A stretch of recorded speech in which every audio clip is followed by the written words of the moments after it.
All right.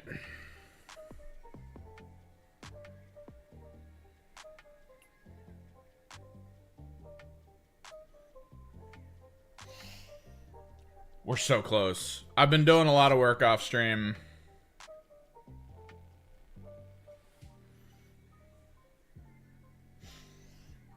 Oh my god. We should be able to get it done today, which is good. I think hopefully it stops being gray and rainy out. Because if I do get it done today, I want to varnish them.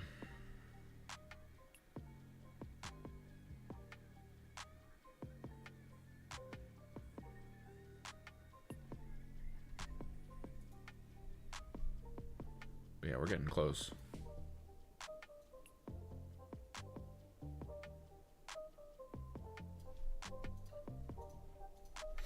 Let's get into it.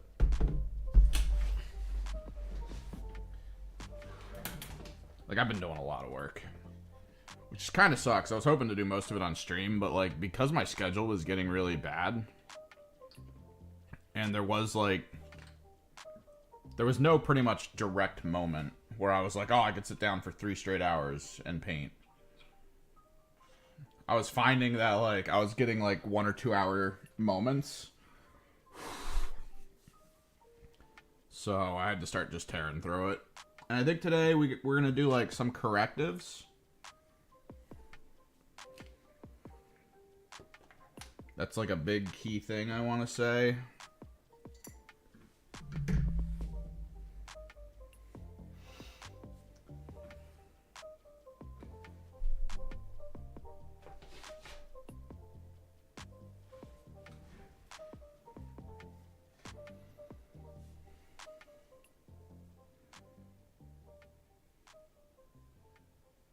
That's probably going to be the biggest thing today, is just the little correctives for visual aesthetic purposes.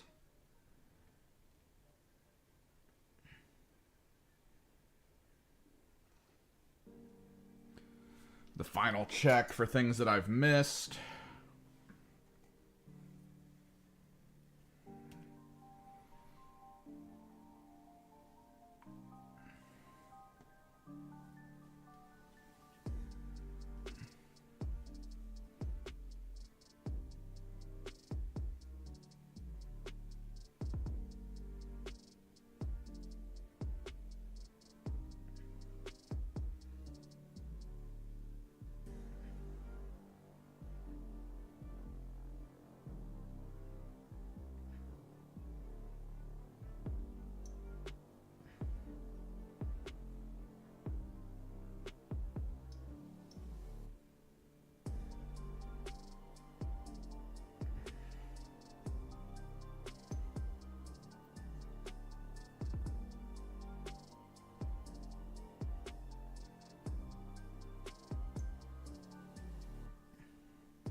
Yeah, we got work to do. Absolutely.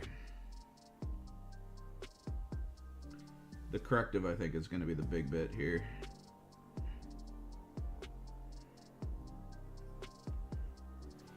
What we should probably do before really dipping into the corrective side, though,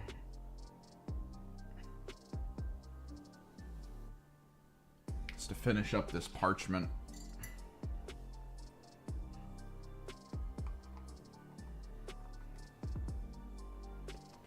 I actually prepped it yesterday. I don't know if I got them all, but I'm pretty sure I got most of them.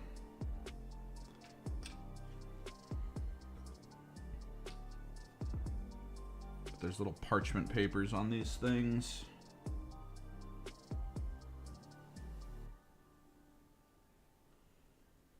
Alright, let's not get caught up in the corrective side yet.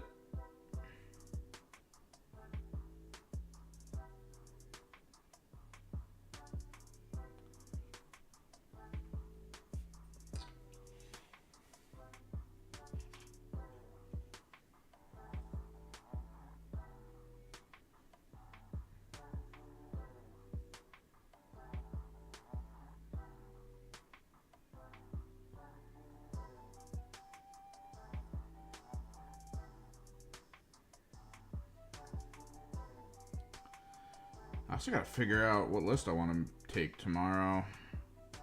My buddies are down to do another multiplayer matchup.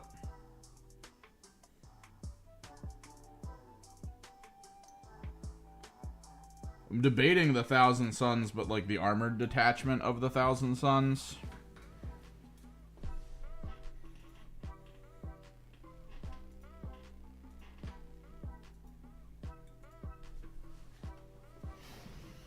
Because I think the armored detachment could work. I think it could.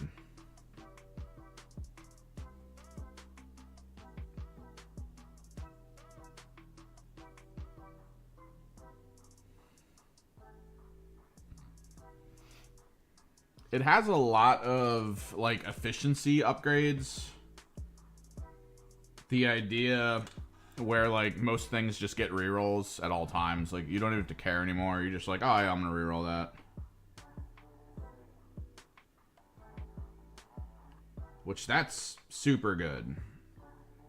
Efficiency when you're hitting on threes is insane.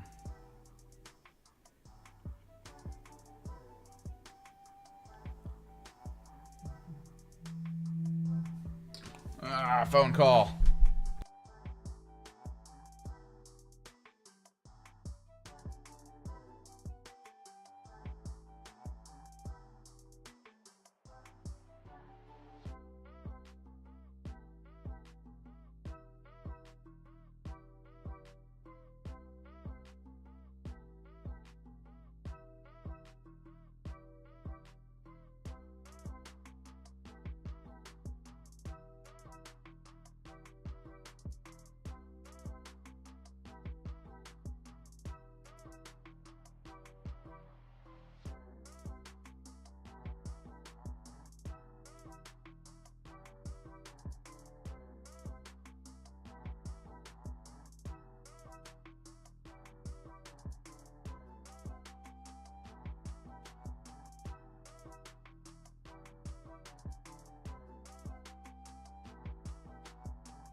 Stupid taxes.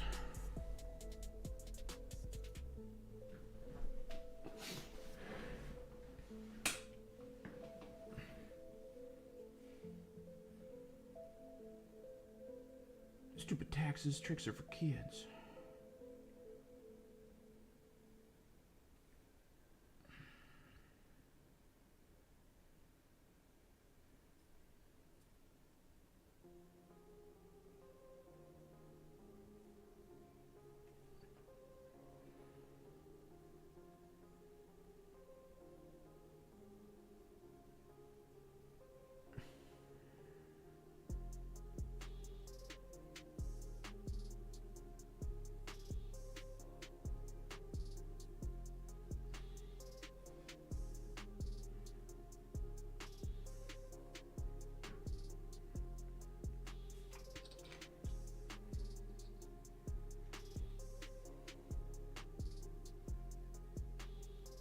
Double check, make sure no banners, no parchment, nothing. There's one of the double parchment models with the shoulder parchment. And then a back parchment on top of it.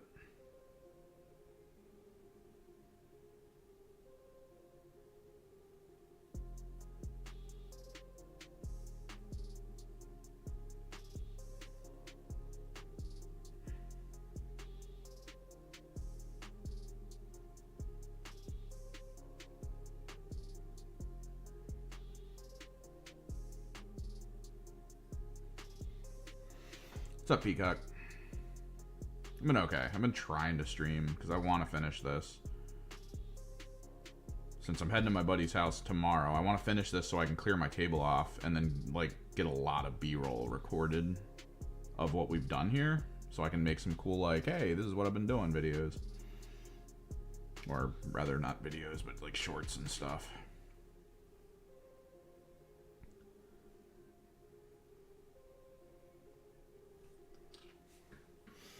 And this is it. Like, what I have on this table is basically close to the end. And I've been kind of slow working them off stream just because, like, my schedule keeps shifting in ways that I hate. Scorpic Lords. Nice.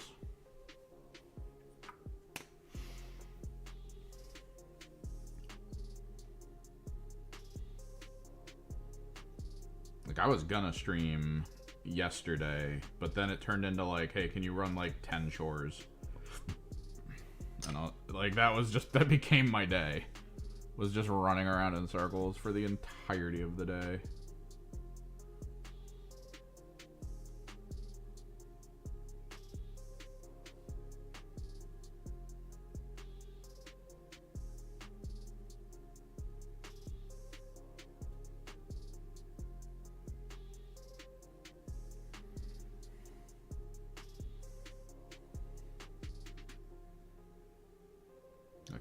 I did not get back till super late. It sucked.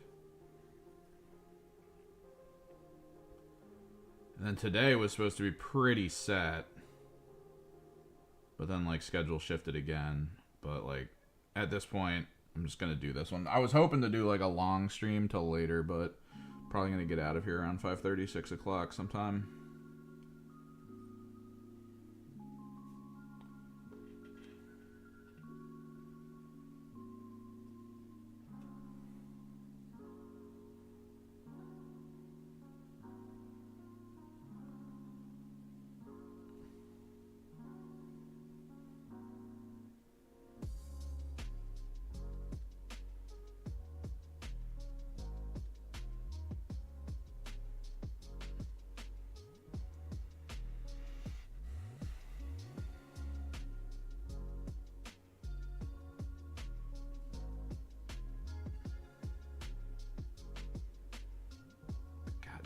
People have so much detail. It's stupid. I was watching War Games Live, and they were talking about the army that was playing. The guy had a really well painted Eldari army.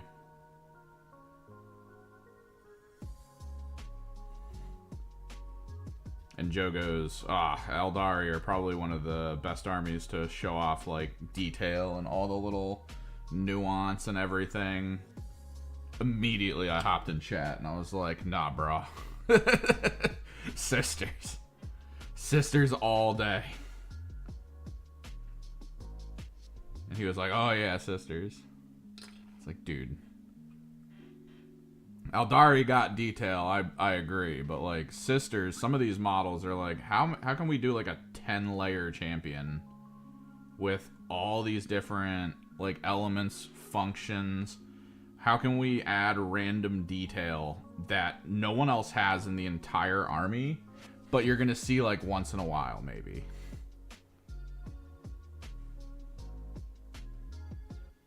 Like, there are maybe 3 characters in everything that I've painted that have a rose on them.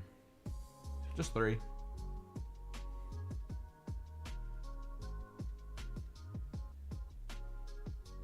The amount of times a sister of battle is just like, alright, you can paint this unit, and also you're going to need to paint a cherub. It's like a little too high. Random doves and birds? Come on.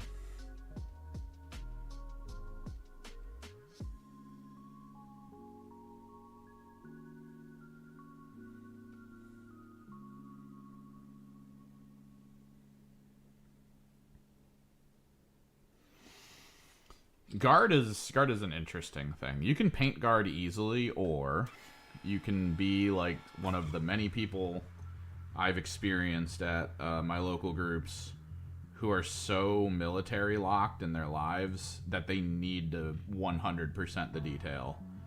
Like, there's like a sense of like, if they don't hit every detail on every guard member, they're gonna dishonor someone. Like, the way they talk about doing, like, the boot buckles is the way a psychopath talks to a person he's about to kill. Like, that's it's out there, man.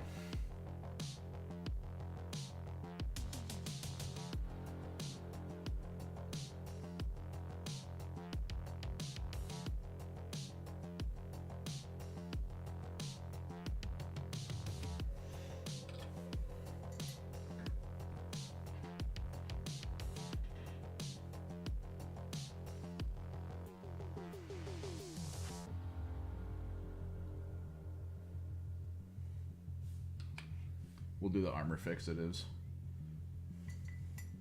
in a little bit. Dude, it's the mentality.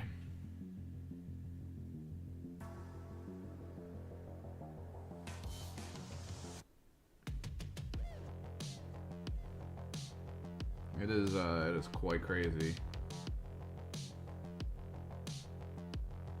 It's not even about like writing the lore for their own stuff either. It's more like wanting to be a part of that military industrial complex, kind of like the brotherhood feeling.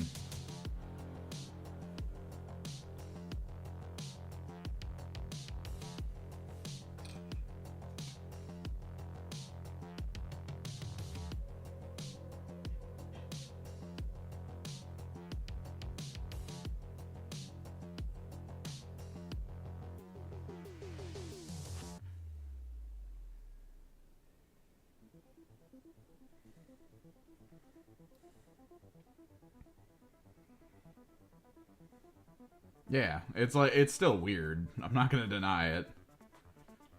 But the way you look at their eyes and you can see it. You know, they've got their IG down and they're imagining themselves as the guy in the tank yelling orders at soldiers. They're like, yes. Yes.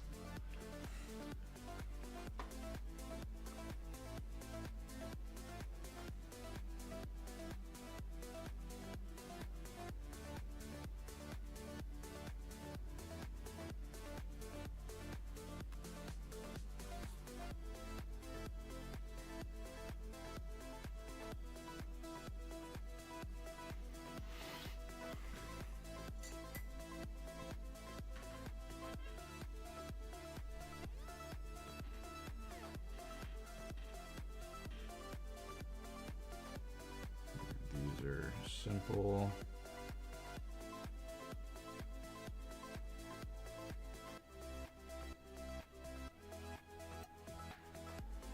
I'm looking for a game on Friday for, like, opening. Because if you're saying you can try to push for, like, 4 o'clock to be out, I could probably be over there at about 4. So far, no biters, though. I still don't know what I want to bring as a list. I'm so confused. Like, part of me wants to bring straight up Hexwarp Thrallband again and just be obnoxious. But Jack's on my team. And if Jack's on my team, that means you guys are going to be contending with so many Terminators, it's insane.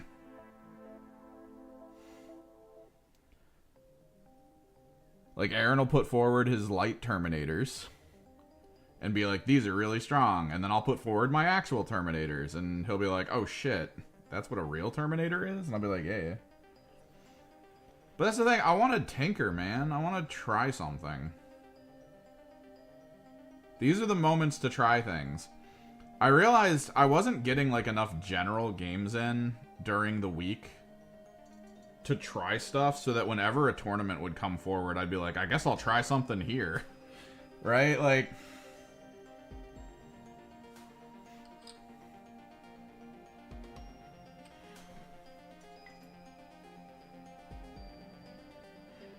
the one time that friggin' someone talked me into actually being like, nah, just bring a serious list. And I did. And I actually did really well. A lot of mistakes still. I'm not going to deny that. Like, I was not playing my best. That Space Marine, that Space Wolf list I fought, that player, I'm still a little, like, iffy on whether or not... I think that might have been, like, expert level conversationalism. I don't know. Like, I probably should have been more apt at asking things, but, like, I think I've gotten used to us. Like, I don't know if he actually gotcha'd me or what actually happened there. Like, I swear to God, he did not tell me he had a turn 1 deep strike. But then I've watched a lot of videos recently where people have talked about Space Wolves, and they're like, yeah, you gotta be careful of that turn 1 deep strike. Now my assumption is he assumed I knew how Space Wolves played and just didn't want to say anything.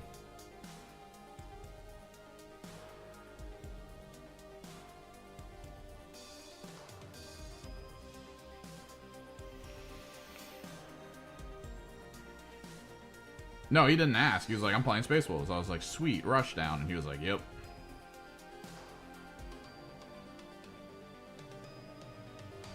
And then, like, I feel like that was it. He just told me, like, what was where, what was in reserve, and then, like, the basics. He didn't tell me, like, look out for that turn 1 deep strike.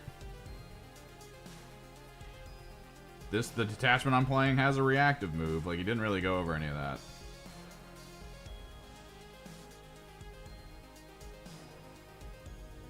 I think he more or less expected me to be like, if I pop out here, you're going to reactive, right? Or do you have a reactive move or something?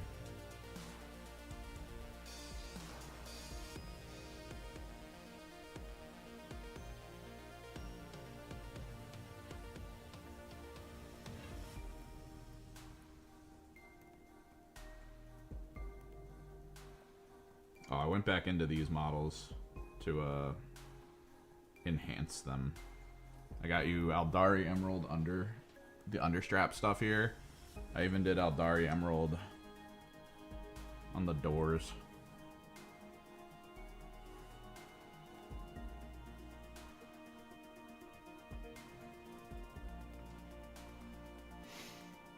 It's so good. I love the Emerald.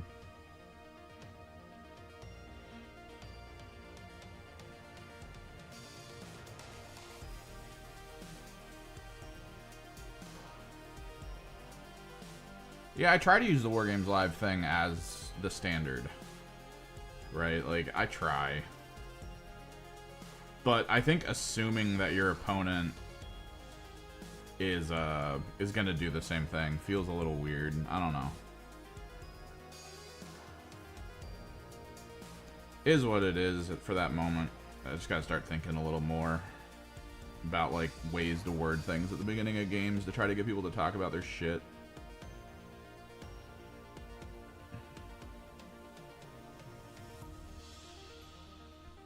Like, the reality is I should probably just, at the top of a game, once I'm done going over my primer, be like, can you just give me the basic primer of, like, what you have access to in terms of shenanigans, tricks, and benefits. And then just see what they say. Because, like, it should be easy, right? Just to be like, I have a turn 1 deep strike, I have uppy downy, I have scout, infiltrate over here. Like, it doesn't take a lot, I think.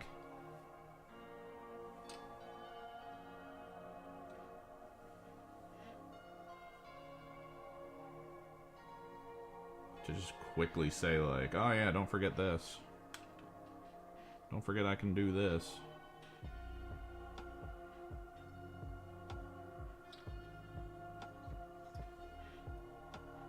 He's so simple.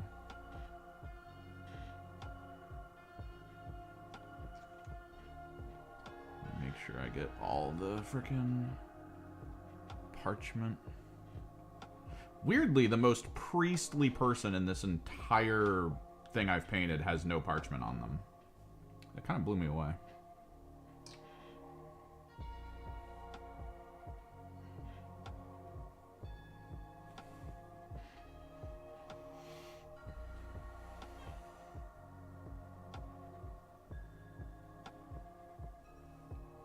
I don't know. Like, I guess at that tournament, it kind of off-balanced that second game into that guy when I got weirdly put into a guy who was 0-2.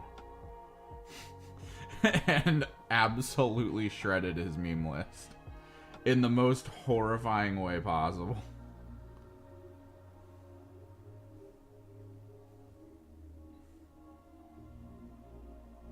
Parchment. Like, all these randos have, like, the parchment and seals, right? And then the most priestly person that I've been painting has none. And it's kind of weird. Like, I didn't expect it.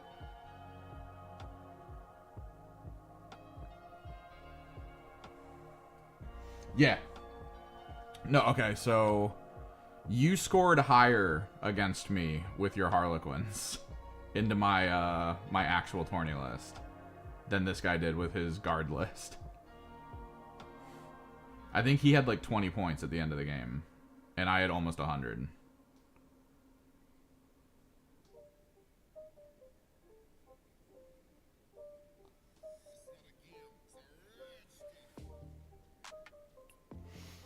He killed one. He killed one, frickin', what was it? He killed one Demon Prince. Because I got a, I pulled a card that was like, Assassinate. And at that point, I had killed all but one of his characters. And his last character was in the little corner of his map that was filled with tanks and artillery. So I was like, fuck it. And I just went back there and blew up the leader with my Demon Prince's ranged attack. Charged his, charged one of his mortar squads, killed them all. And then, like, that was it. Then he drew Assassinate and Bring It Down. And, like, this was the one time he was gonna score, basically.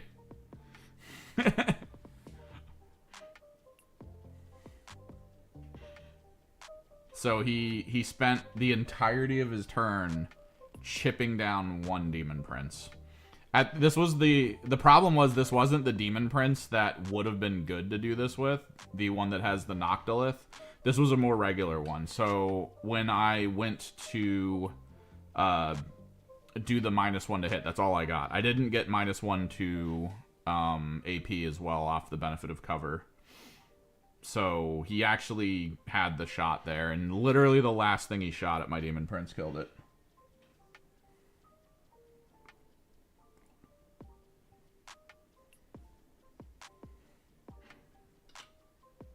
Make sure there's nothing else I need to care about, and then we get to go into correctives, which means I'm gonna put the armor paints down, and then I'm gonna have the purple on hand, just in case I need to fix the purple.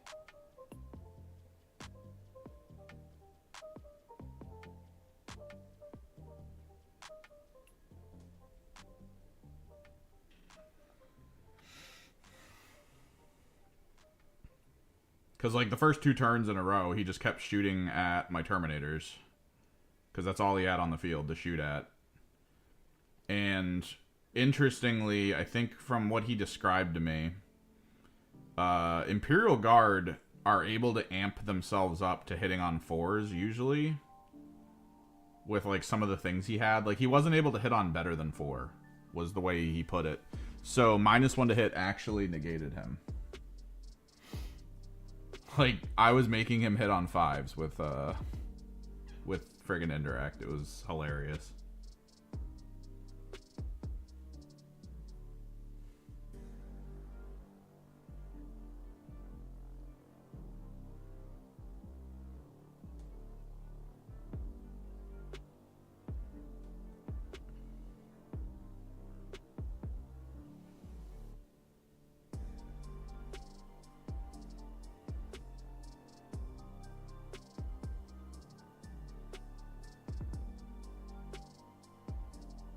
Yeah, you get that Space Marine 3+.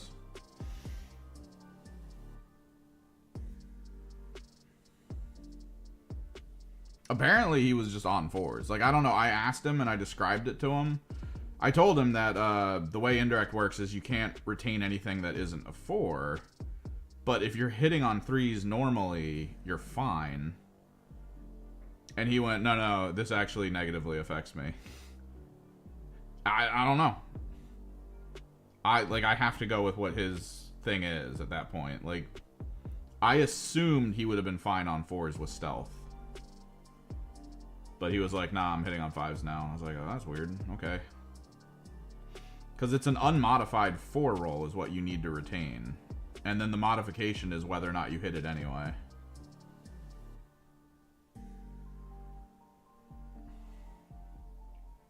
So I just assumed. He might have gotten his rules wrong. I don't know. He had tanks. He was basilisks. So he was basilisks. And then he was, I think, 2 of those giant mortar team things. The new ones that are massive. And then a bunch of like regular mortar squads. It's the thing your Silent King can do, J. Peacock.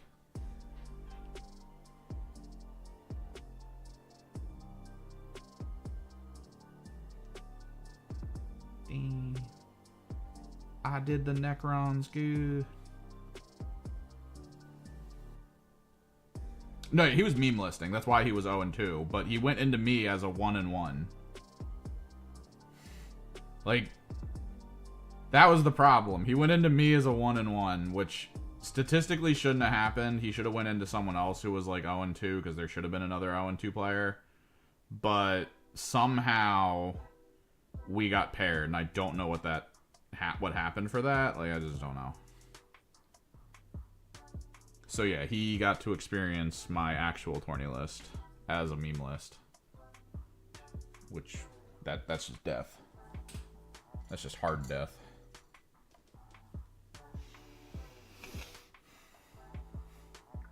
Okay.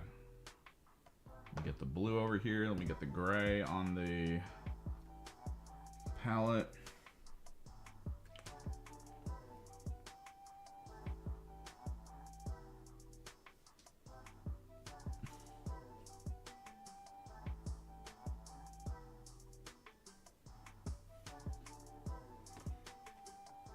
Probably a good idea to sub-assemble the Silent King. Alright, so we just gotta this is very much verification of color, verification of positioning, any mispaint on the armor, the undershoulders.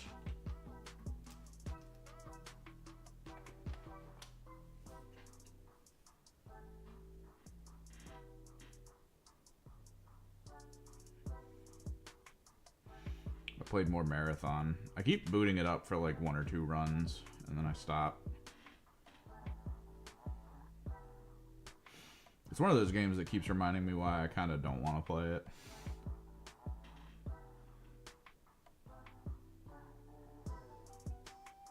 But like I've been hankering for a first-person shooter. Like, it's been on my list of things I've really wanted to like tinker with for a bit. It's been so long.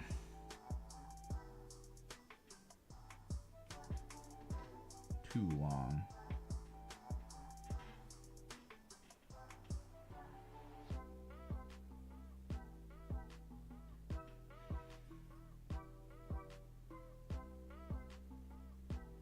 It definitely suffers from crossplay syndrome, though. No, it won't. I gotta do my Enlightened. I have a Rhino that's offset over there that I gotta build. The next time I see the guy from the store and he has the Noise Marines, I'm gonna have to do the Noise Marines on top of it, because I want the Rhino and Noise Marines ready for when I get the frickin' Defilers.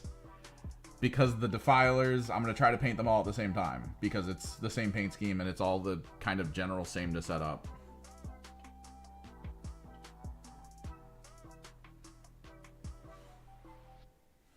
I know, I'm not getting a Defiler. It's never going to release. Where's the pre-order? God damn it.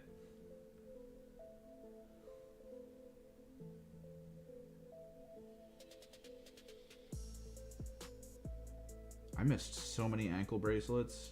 Ugh.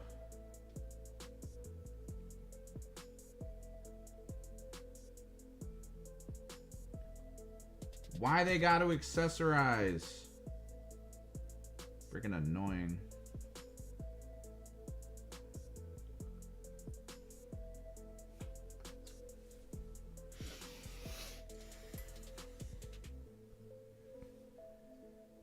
No, yeah.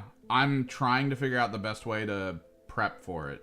I do think I'm going to have to be at the store because I mean, it's been proven at this point time and time again that the listing goes live in storefronts a little bit faster than online. I might have to dip into third-party directions. I'm thinking of where I'm going to split it, though, because it is kind of key and important to support the local Warhammer store. I still don't really like their methodology for tracking purchases from store. I don't. The idea that, like, if I buy something here and then I ship it to that store for pickup for the free shipping, they don't get the credit, because, like, that's the store that I go to. That's the store that I talk to people at. That's the store that's selling me on this shit, right? Like, give him at least a little bit of credit for the stuff I'm gonna send him.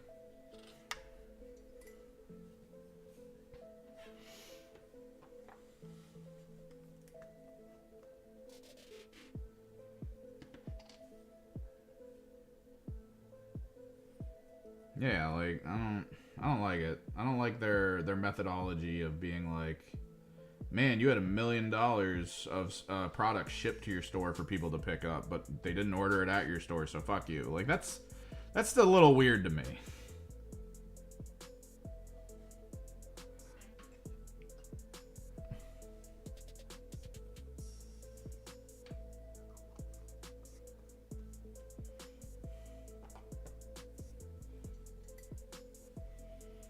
But I think I'm gonna probably want to order 2 from third-party sources, the ones that put their pre-orders up before anyone else, right? Like the ones we occasionally use. Probably gonna want to do that.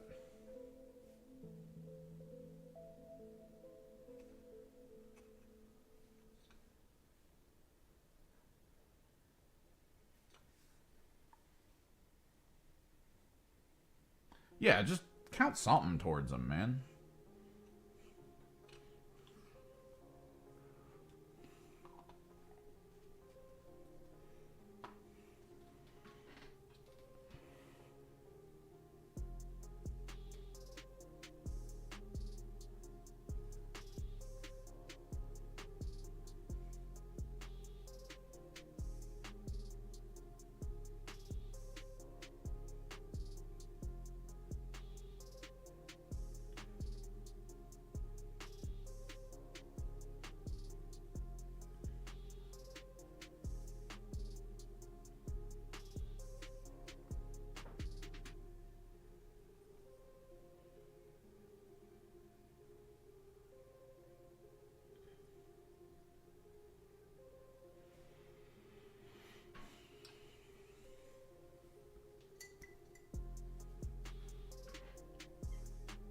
But yeah, I'll have to be there to try to order maybe 2. It depends on whether or not I'm screwed for the other locations we sometimes pre-order from.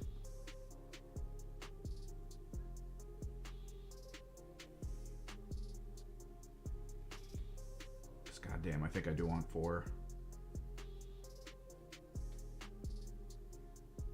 2 for my CSM, Thousand Sun possibilities. And then 2 for my Emperor's Children.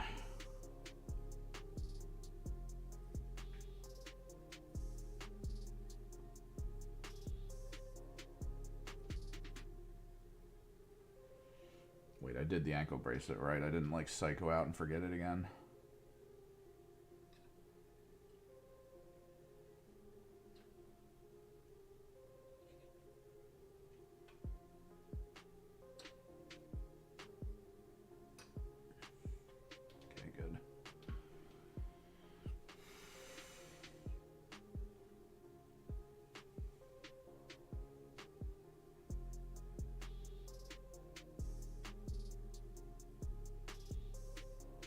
I think I want to push these a little bit. Reichland. Gold Shade Extraordinaire. Where are you at?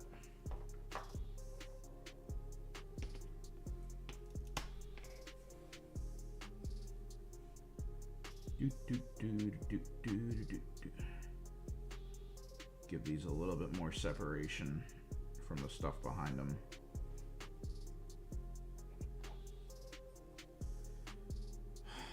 Not looking forward to those frickin' Defiler releases, man. They're gonna be so crazy to put together.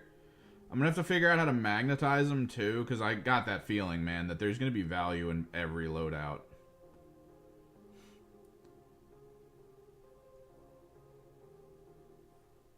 I'm gonna have those days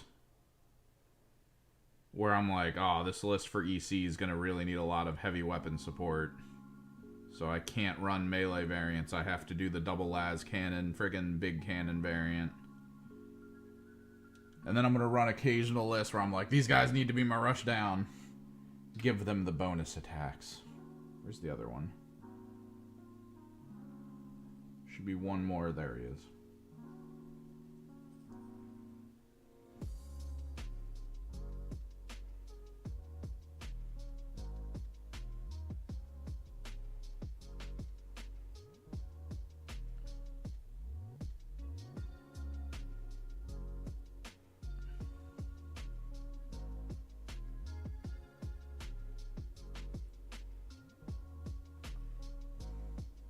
No, we don't.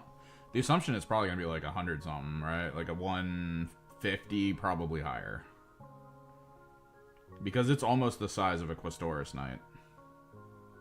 And there's a lot of extra parts in it. Like extra heads. I think that's where the downfall of this price is going to come from. There's like a head for every Pantheon and like 2 for the undivided version. Warhammer Community. No, I think it's going to be more than the New Knight. I don't know if the New Knight's probably going to be like less plastic.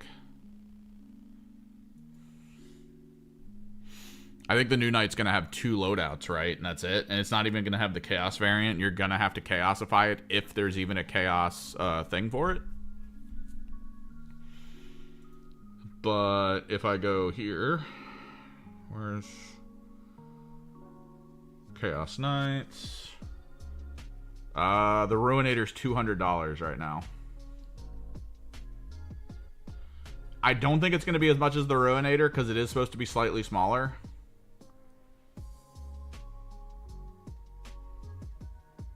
That is crazy that the Ruinator is more than the Tyrant. I've just noticed that.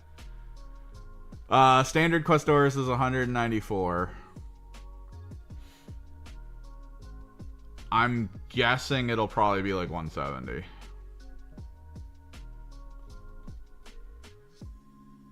I'm thinking it'll be 170. Because again, it has so much stuff.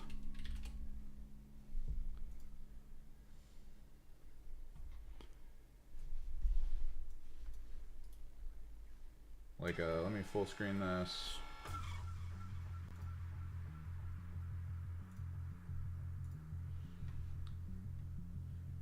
Autocannon, there's the plasma one. You can see the coil.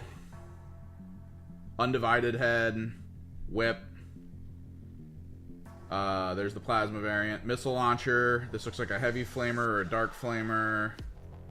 Also different undivided head? No. Same, right?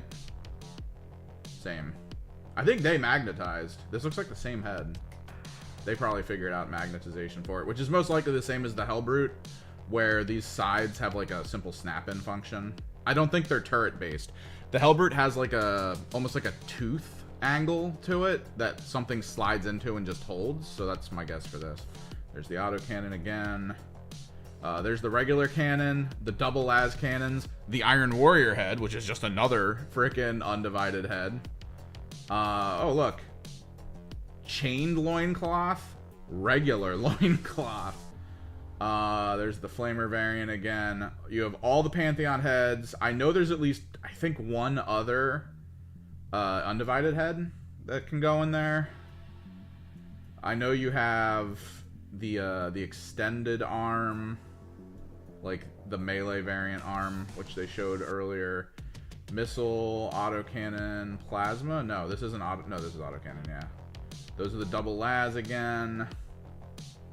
Like, there's a good bit of parts, and I think that that's enough to make them be like, all right, this is gonna be maybe like 150 to 180, and then yeah, they're gonna make the rules really good. Because that's how you get people in, right? Like, you're gonna drop the expensive model and make it shit. Good luck trying to sell that. So nah, they're definitely gonna make the rules like, oh, this thing's got like 25 wounds, T11. Pantheon who?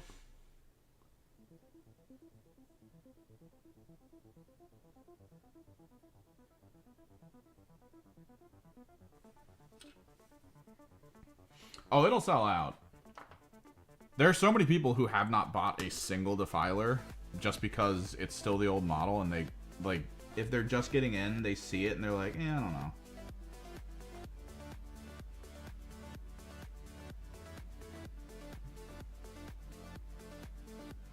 Because it definitely doesn't look like it belongs. And now you got this new model, the Iron Warrior drops all at once. Yeah, people are going to buy it.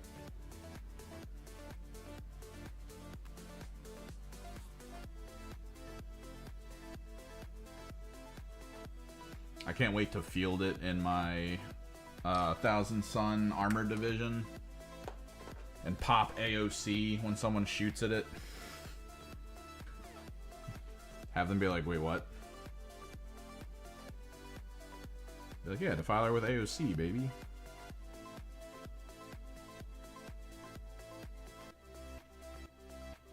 I still think it's probably gonna do best in the CSM, the Forged attachment. The Vashdor detachment, basically, Soul Forged. Because that's where Defilers are really good right now. Like, if you're gonna use a Defiler, you kind of want to use Soul Forged. If you don't, you're gonna struggle a little bit.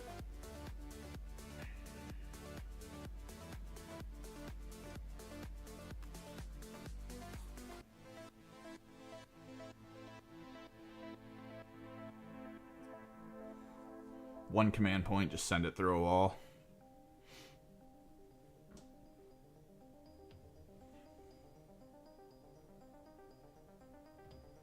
Thing has guns for days on it. Try to keep a Hellbrute near it so you can pop lethal sustained on all of its weapons, +1 to wound or whatever. Try to keep a Warpsmith next to it, make it hit on 2s. Full rerolls on the hit rolls.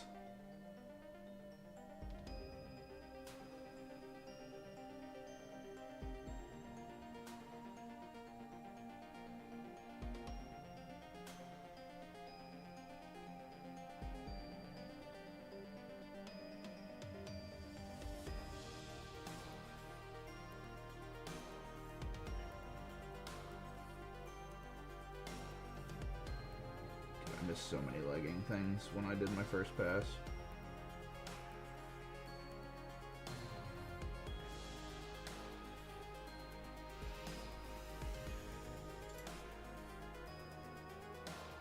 This is why we do the last pass.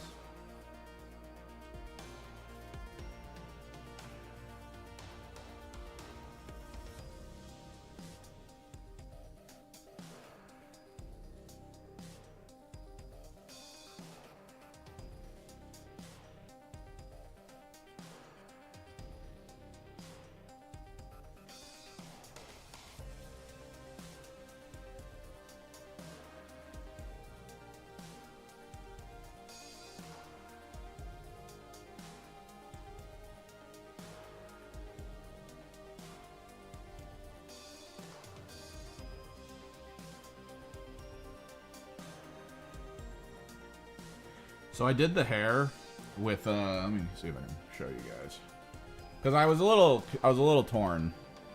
I know white hair is like their thing, but then the white armor was gonna throw it off a little bit.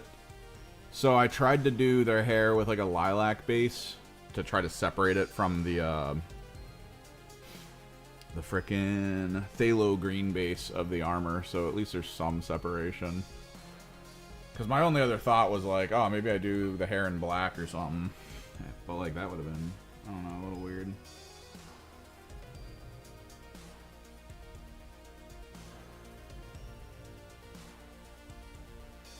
The tiny T. The baby T.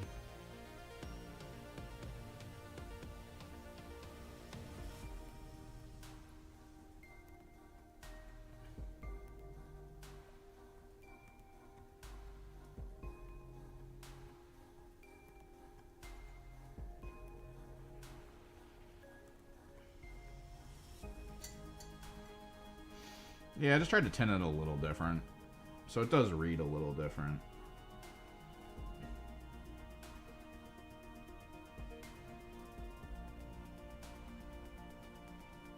Because the phthalo green reads.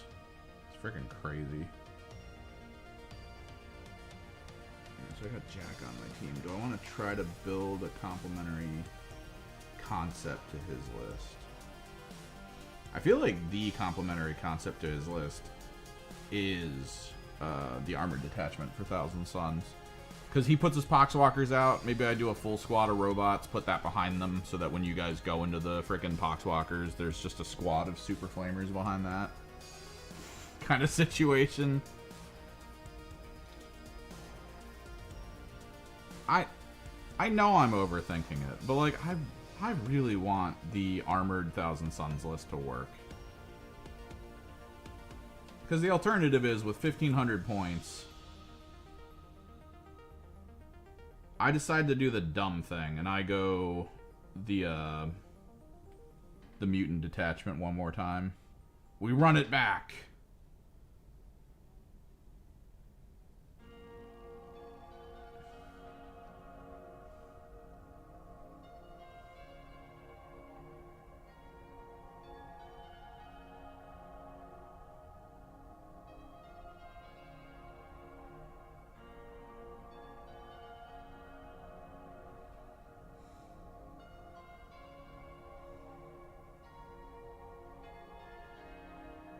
You'll be able to adjust as Aldari, man. I think I'm gonna try to take Ahriman.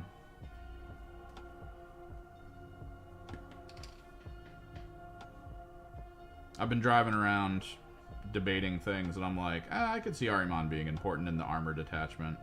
You have too many high-value units in the armor detachment. You kind of want the ability to put down at least 3 of them that forces your opponent to drop stuff that you can then be like, ah, cool, now I know, and I can make adjustments, right?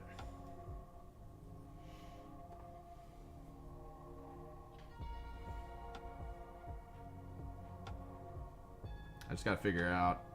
I think the balance for me is how many Zangors do I want to take? It's probably gonna end up being like 2 squads. I might do a micro squad for one of my, for the one leader that I'm gonna have that's supposed to be sitting near the Predator.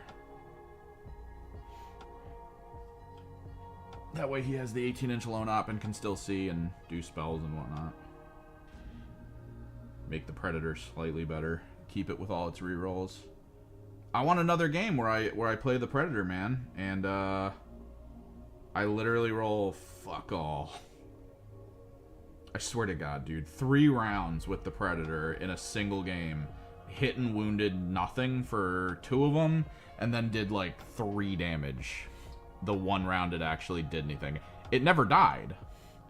Mind you, it never died. It got shot at a few times and nothing happened to it. But in response, it also did nothing. It screened the backfield a little bit for at least the first 2 turns before the person I was playing dropped their last Terminator brick. And then I started moving it up.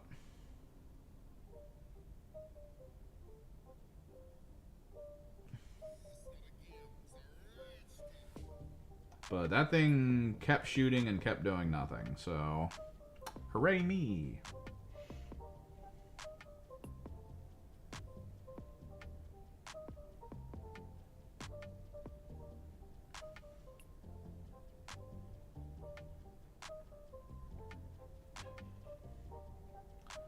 Oh no. Aaron, well, he steps onto mid by turn 2, I think, right? Like, he spends turn 1 advancing the Lich Guard, and then turn 2, he's gonna step on. Like, whether he needs it or not, he's gonna step on. It's still not the best play, because you're not gonna get the points for turn 2, but you are gonna force conflict in middle. But just a heads up, there's a chance I'm bringing both my Forge Fiends. And yeah, Forge Fiends are very tuned to wipe that squad out if he doesn't tendril. So, depending on how the map is laid out. I know you don't give a fuck. Dude, I might send Hellbrutes at you guys. I kind of want to see how a Hellbrute does fighting into his Lich when his leader's on the backside, so he can't swing with it yet.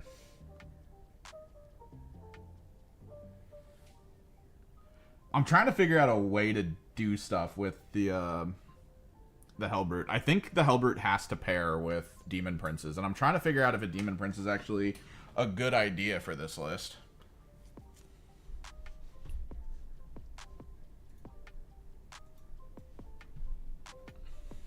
Let me take a look at something real quick. I'm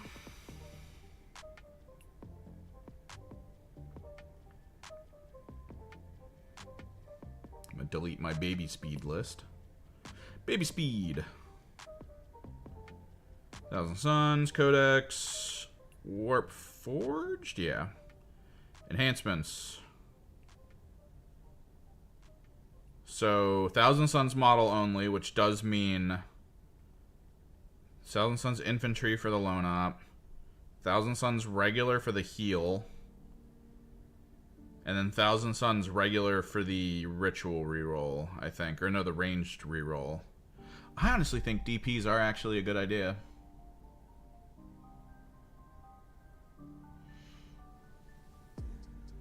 Well, I mean, we could hopefully get a game in before. You said you were still trying to figure out your schedule, so let me know. Because even if I don't get a game at the store near you, I can at least head down early. And you can play into my 2K. Speaking of which. Yep, still no update. Do 3? Okay. I think there's a world where I have to take DPs in the armored detachment. Let me take a look at one more thing. Actually, a couple more things. Strats. Only vehicles can get that benefit. Mutate Landscape is actually really good. Which, if I had the Defilers, I would drop a Defiler on, like, mid, and then I'd mutate the Landscape in the following turn if it's still alive. Basically doing D3 Mortals to anything that goes to that point. Oh.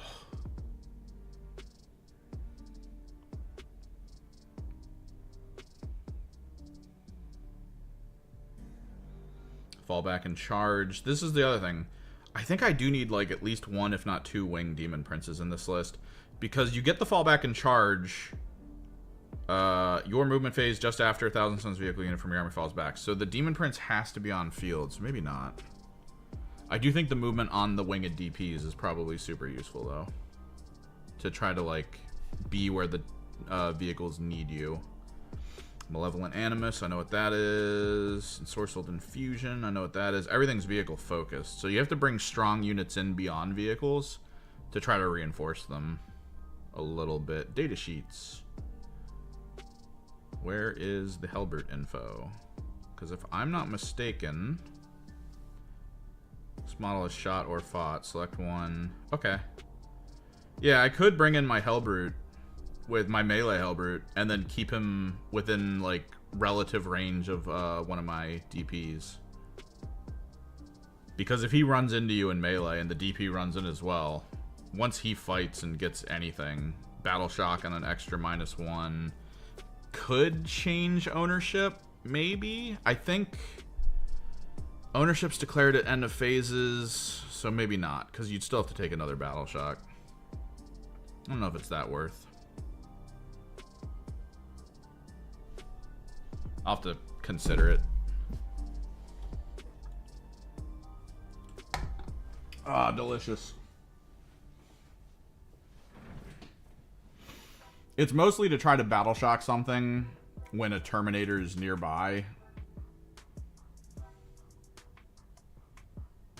That way, the Terminator could charge without Overwatch, I think, or not have to deal with any weird shenanigans in melee. But it's just not enough, I don't think.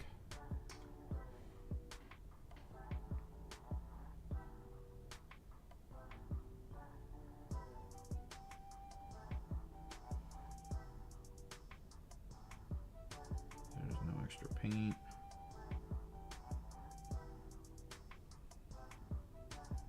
Shoulder check. Mask check. Yeah, we're right there. I'm about to just do the bases. Oh. We so close.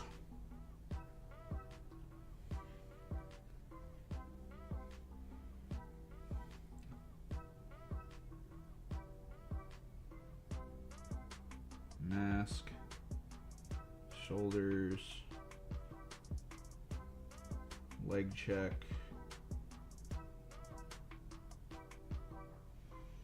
Coat check.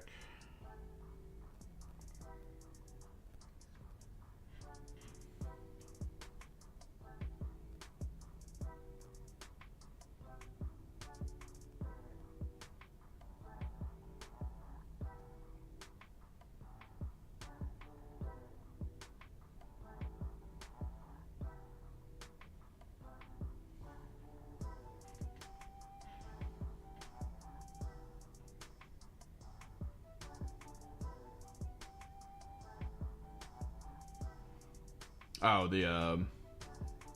wait, shuffled the models to use them. You talking about your Harlequins that have all the magnetized arms that keep falling off? Is that what we're talking? Oh, Jesus. How did I miss the knee on this one? Oh, the Orb Spiders.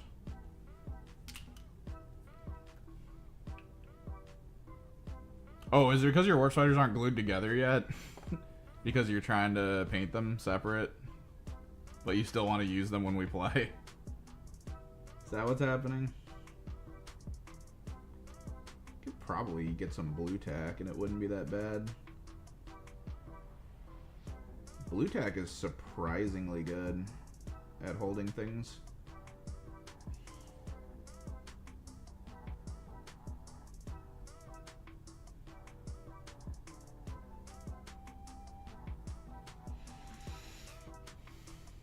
Oh, nice.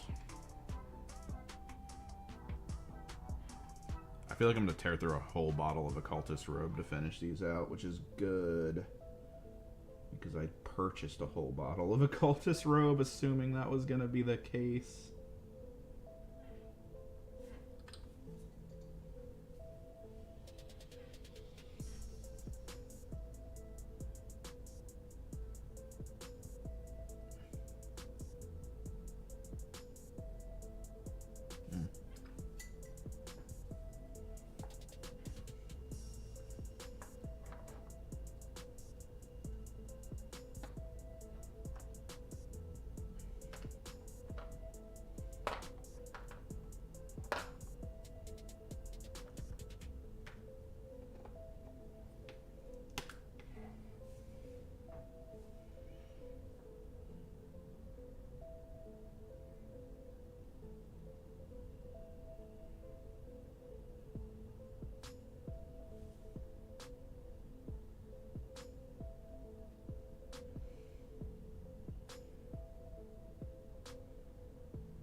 Oh, what's up, Andy?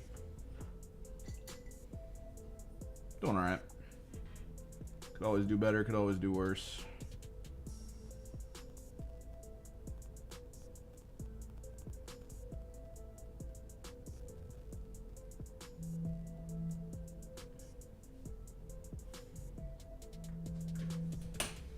Oh, I'm getting a text or a message.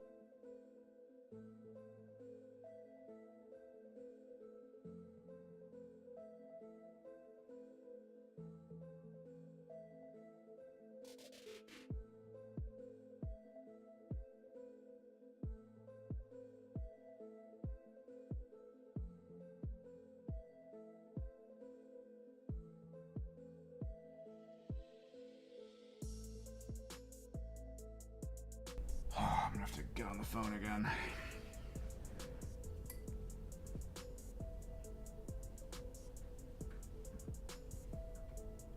The day I try to finish this up is the day my dad was like, I'm gonna do our taxes. And I was like, okay. Keep telling him I want to do them. Keeps being like, alright, and then just not doing it. Just calling me in the middle of the day and being like, I'm almost done. It's like, oh, you bastard. I need to see these things.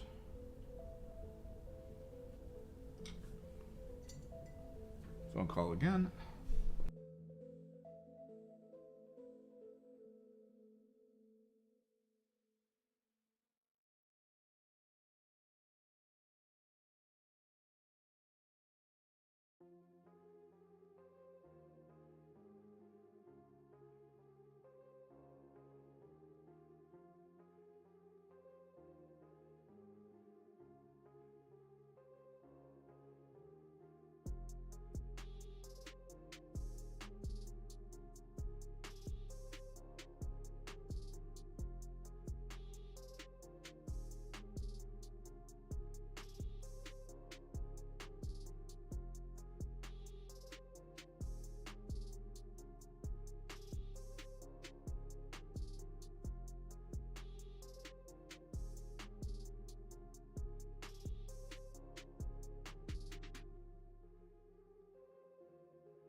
Alright.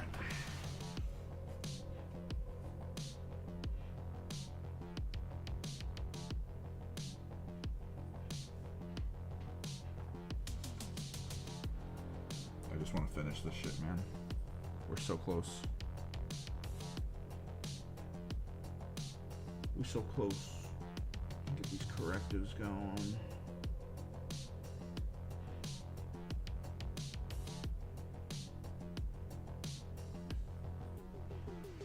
Face mask fixes.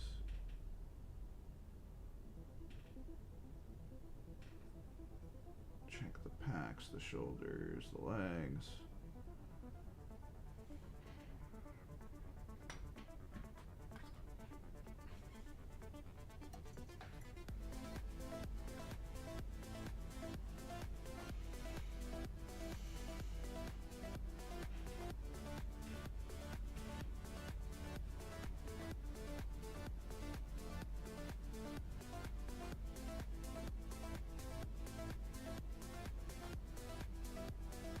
Repair, mask fixing,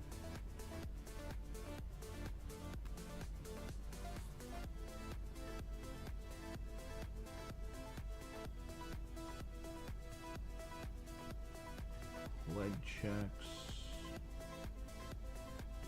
another ankle bracelet that I completely whiffed on.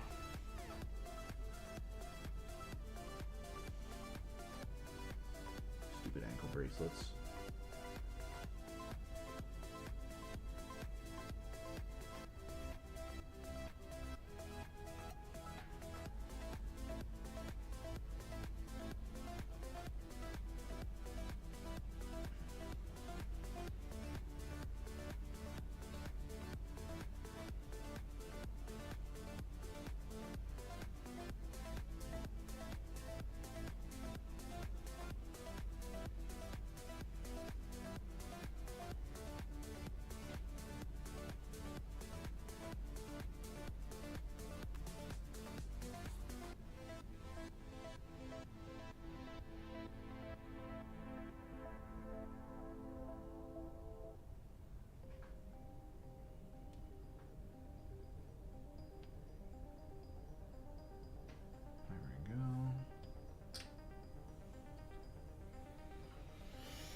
Moisture on the brush.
bracelets, face mask stuff.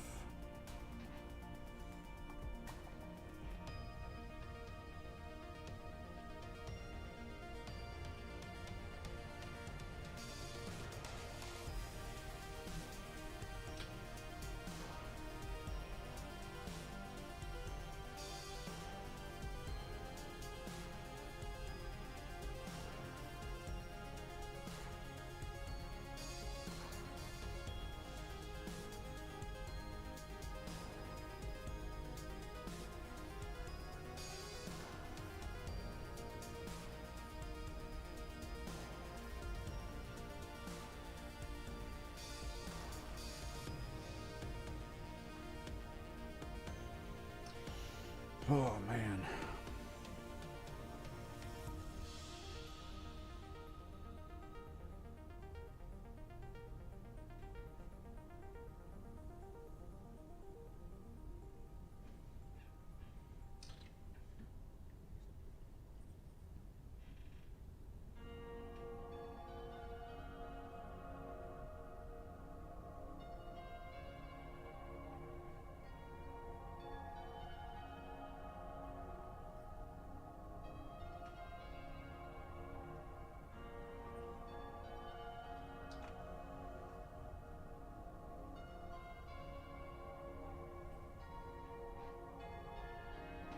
I need the frickin' wet palette for this.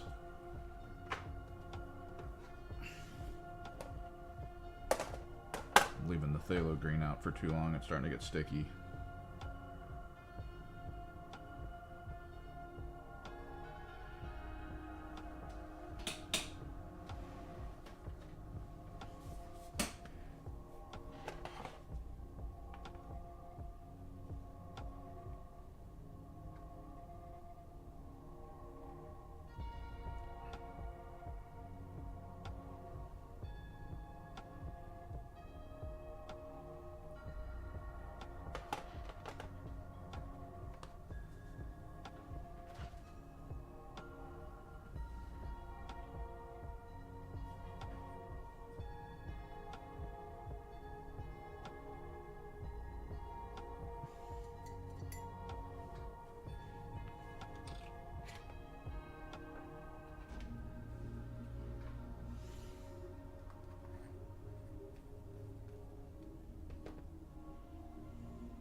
This beautiful.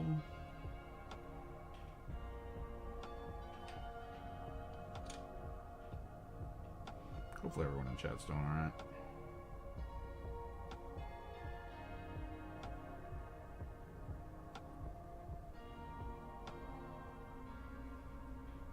I'm sadly missing a Kill Team tournament tomorrow. But I got other things I kind of wanted to do. I'm getting a little burned out.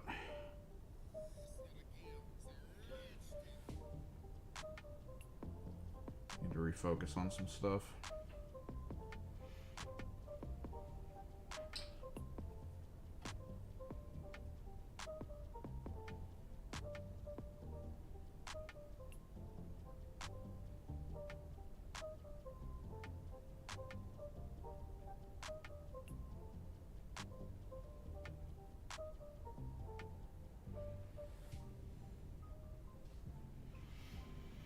Nah.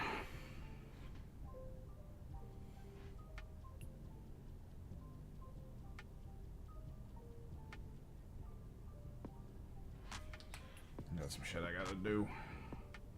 I do need to start maybe working on a couple new illustrations once in a while. Be nice to get back into the swing of that.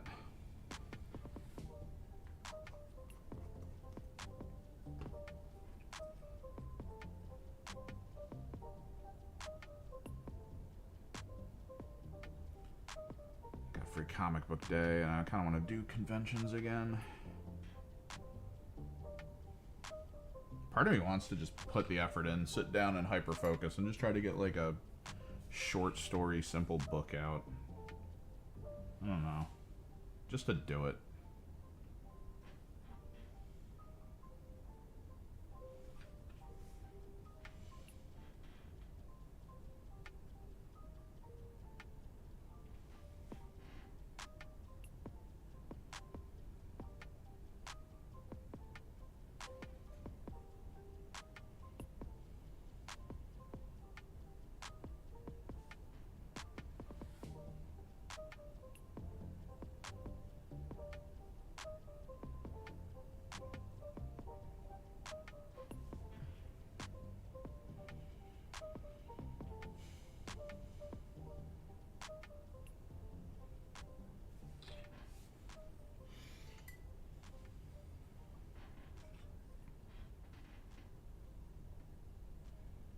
They do need one extra, like, beyond...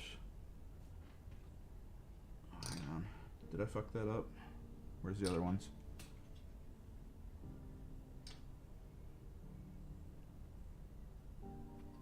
I only fucked it up on this one.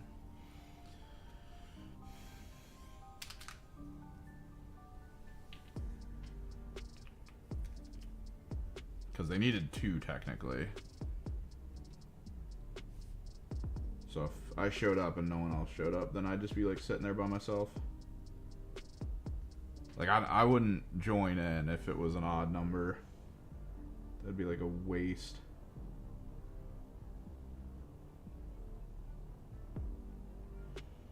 They were trying to find a an eighth,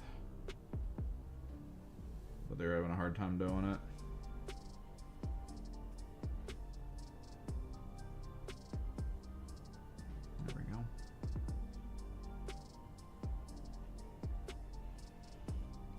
Dude, if he ever had the moment, but I mean, it's a Saturday thing. Even he said, what, this weekend is Friday night or Sunday, which I also think was night. Like, it was either going to be Friday night or Sunday night for him to do anything.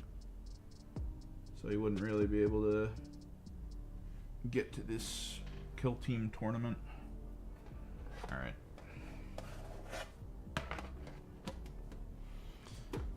It's occultist robe time. Time to start doing the basing. Getting into it.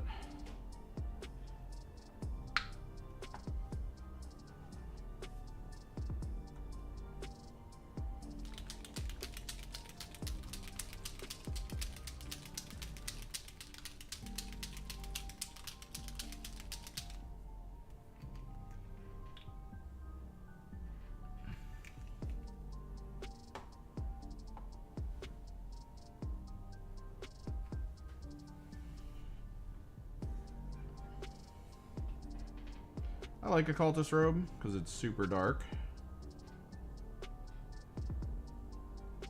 But as it dries, what I've noticed is it sort of gets into like weird spots between like light bluish gray and then dark bluish gray.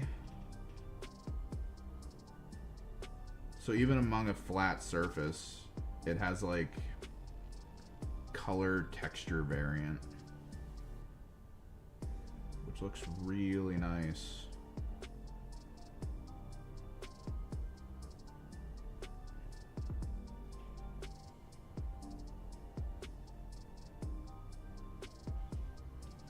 The armor itself, the way I worked on it, I do airbrush work.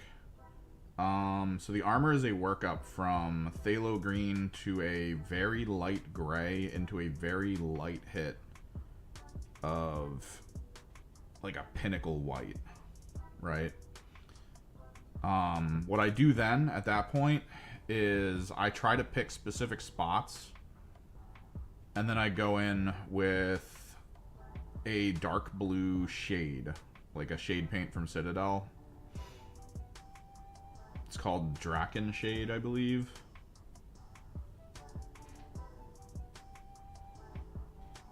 It's like Draken something. I kind of hit that because I didn't want to like Nuln Oil it to get that like straight up black line type situation. I want to actually do something down here. But yeah, it's kind of difficult to do white armor, especially if you're trying to get it to look like right.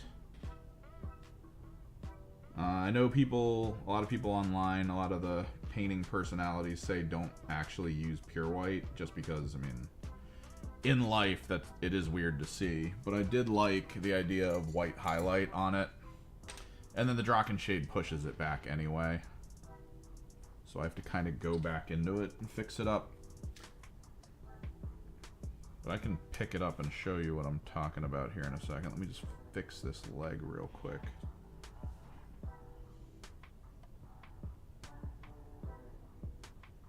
I'm using phthalo green to fix up the bad parts of the armor that have paint from other things on it. Especially when it's not near the top. When it gets closer to the top, I start using the neutral gray.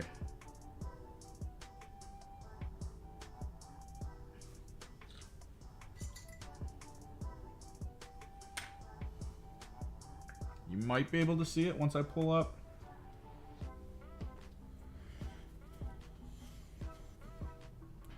The Zenithal, like the pure Zenithal, is white. But then the shade tends to knock it back. So you can, let me see if I can dim this, because it kind of blows it out a little bit. Getting a phone call. You see the, hang on.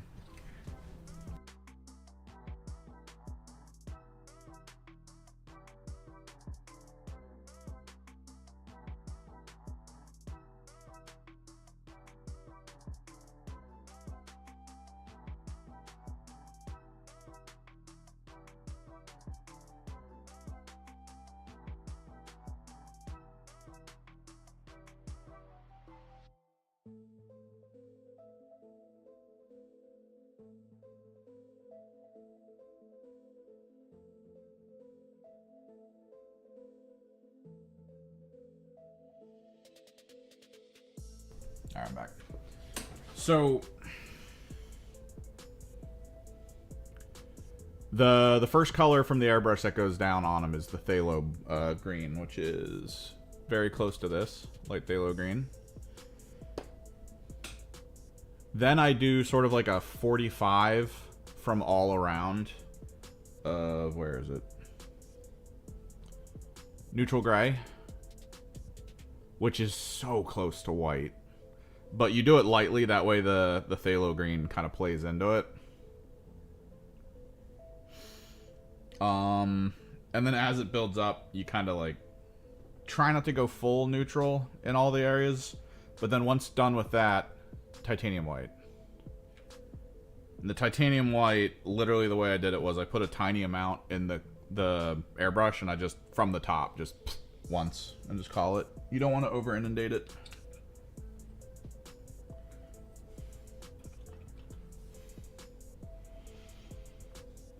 The advantage of doing the white armor, at least getting it prepped initially, utilizing airbrush and whatnot, is white armor is a great start for things like contrast paint. Because contrast paint especially likes to go down onto a white base, and because the shadows on the armor are colored, it actually creates some fun variance in the recesses.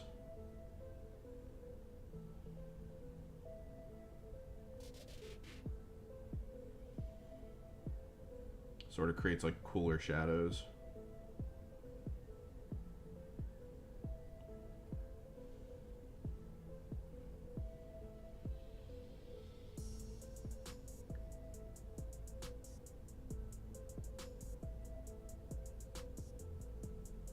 The spot I gotta fix that I noticed.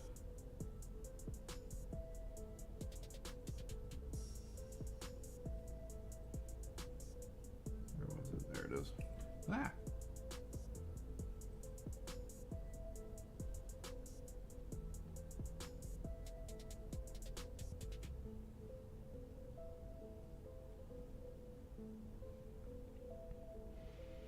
An oil wash could be good, but think of doing like not just like a brown or something. Maybe, I don't know. stylistically, you can kind of go whatever direction you want. But if you're starting from pure white, oof, it's odd because white's weird to look at on a field because it's just too pure.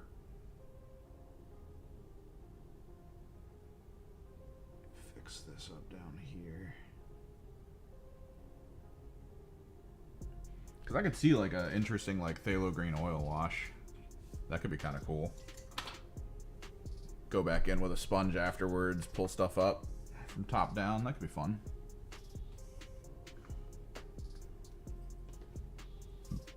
Or like a dark blue instead of just a brown or black.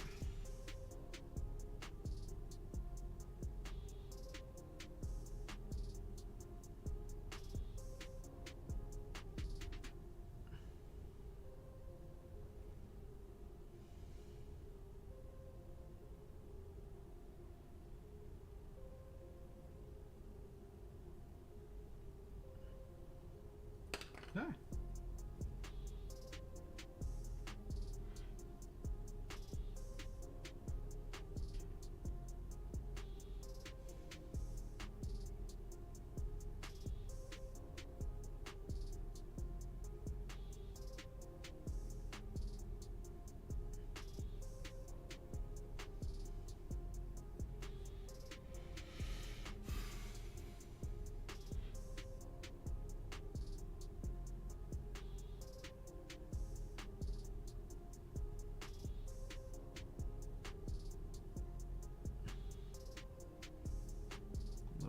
Corrective here.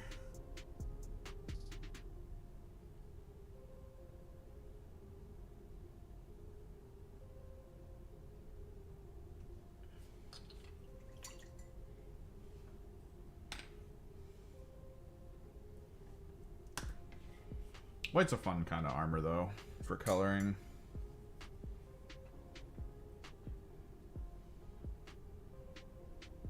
Gotta get the burgundy on these beads.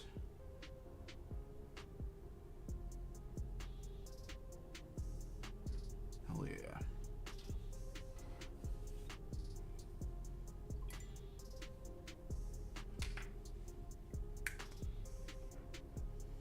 The beads no one will ever see, but I'll know.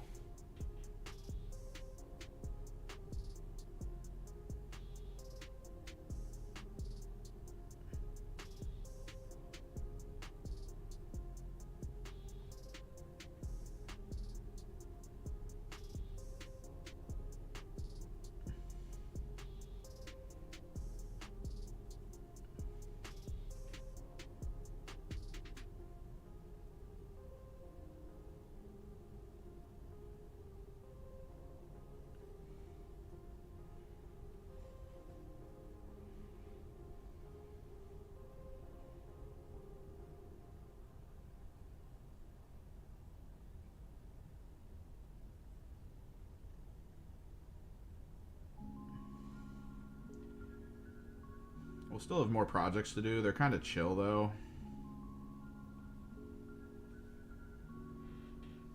We've got things to build,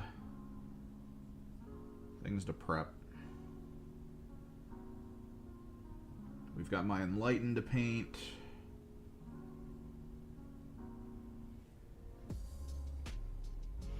Those are sub-assembled and ready to go.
Yeah.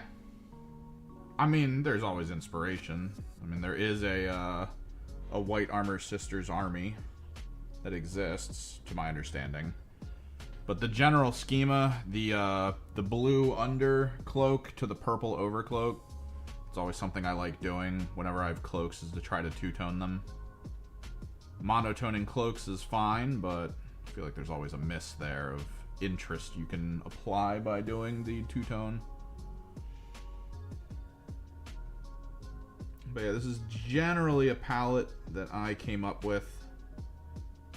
It's kind of multifaceted because the vehicles and weapons, as you can see, are burgundy in general. That actually reflects in the vehicles themselves. Pretty much all vehicles I did were between burgundy and gold. So you get things like this.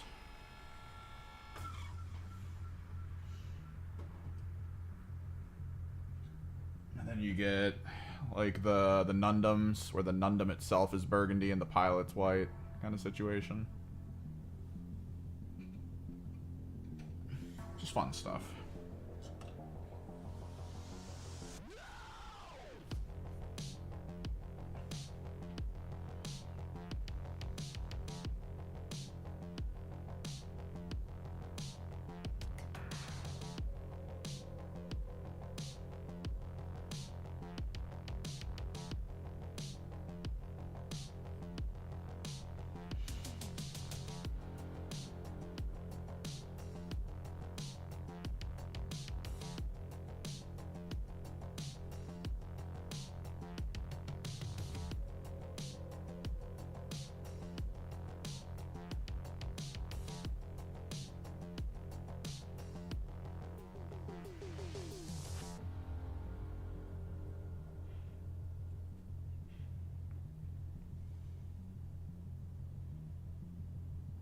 But yeah, it was fun coming up with, because there were some hiccups along the way where I was like, huh, how do I do this? Like, originally the helmets were white helmets with white face masks, which looked very bad. By the time I'd gotten through like half of them, it just, you notice that you're just like, man, I can't really tell where the face masks are on these things.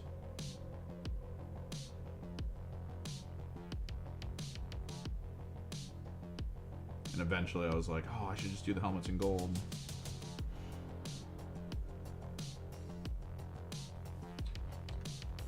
Leave the face masks white, it'll work out. And it did.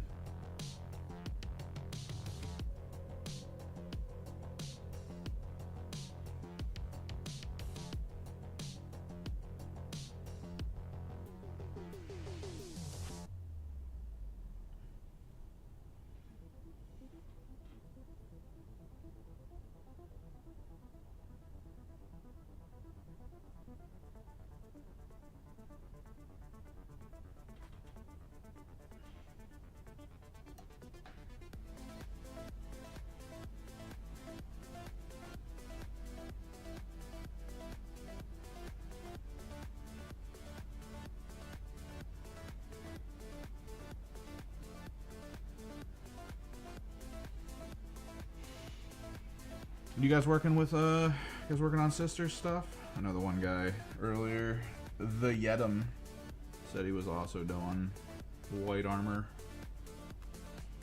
I kind of just liked it. I mean, the general gist for what I was hoping for out of this army was thinking of the word regal and achieving it. And I think we did. I'd like to think we did, at least.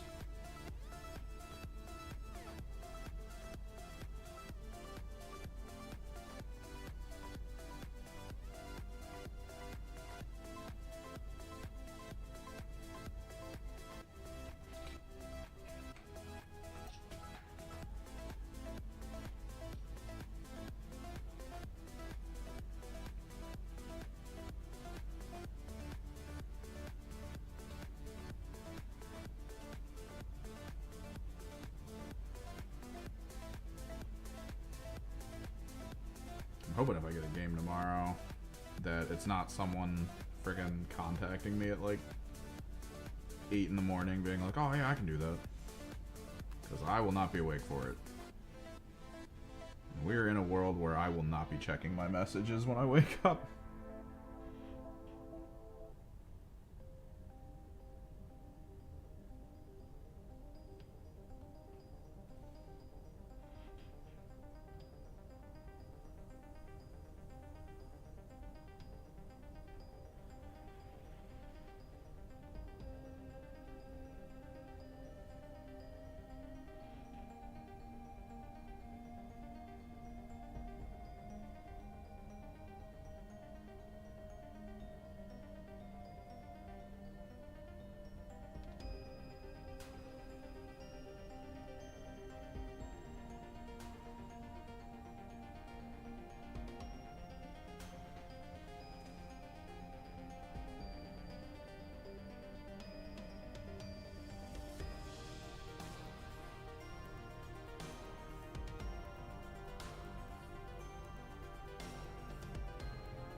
I keep getting flashes of what I want my defiler to look like for EC.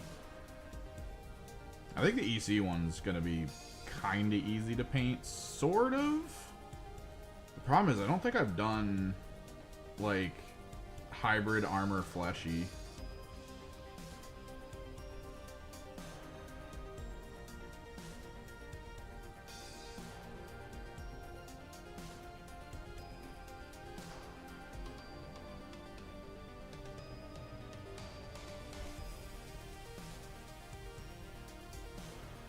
A little disheartening because I think I'm gonna have to, because it's got armor plates, I'm gonna have to do the purple, and then I'm probably gonna have to go back in. I'll have my Pro Acryl white by then, which is good because I'm just ran out as far as I can tell. That shit persists, man.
I love that the basing is pretty much going to take as much time today as any of the fixings that I've done.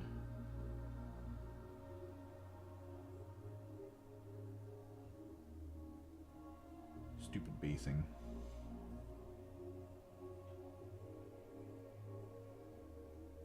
And I'm just applying one color. Like, I've already applied the texture. I've already done all that.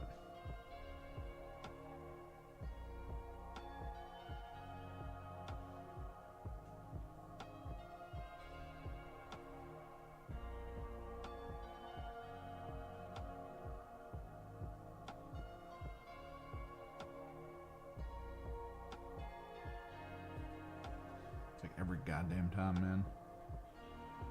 Every goddamn time.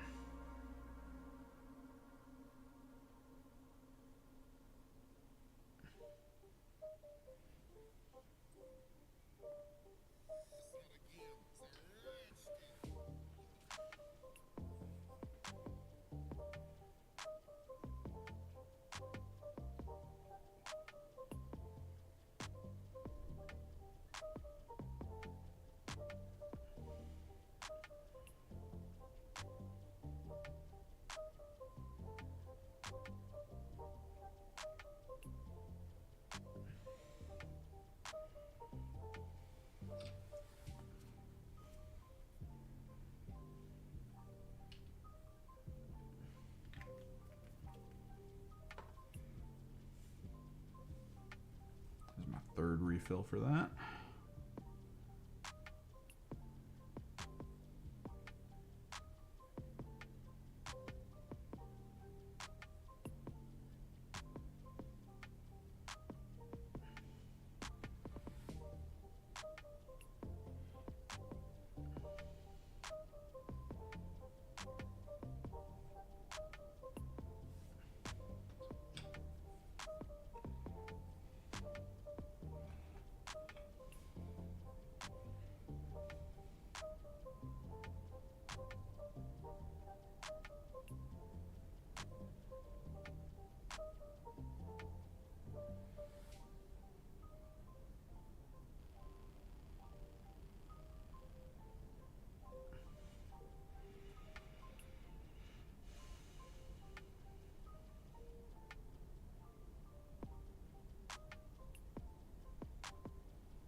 The award to the most likely to snap off their base model goes to the Bodyguard.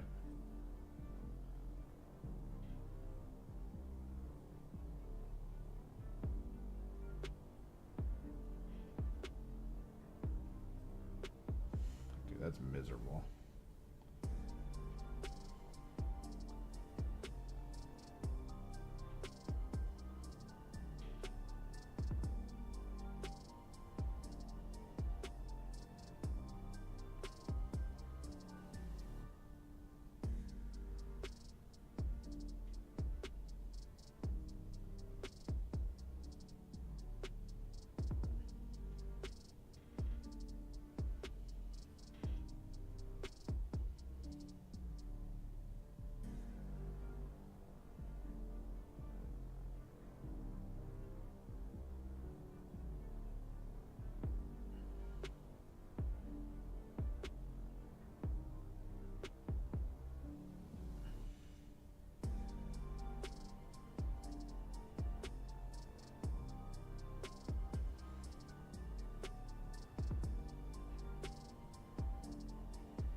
They do look a lot better when standing on the mid dark grayish blue ground.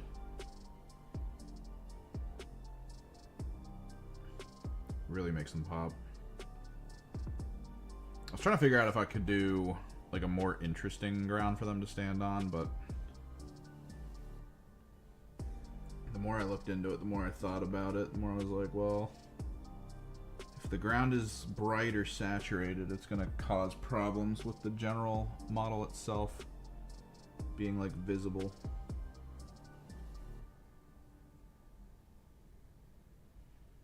So I figured it just looked better for them walking around in the ash.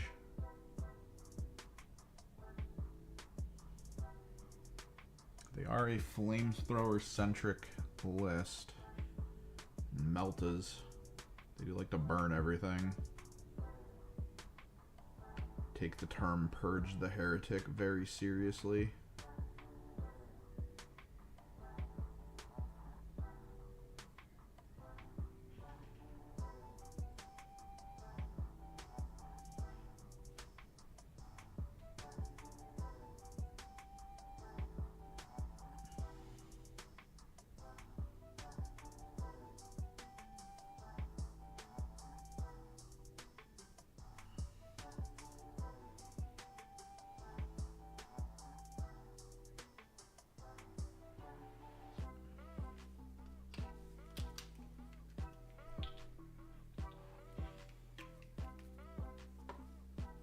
At the halfway marker for the bases.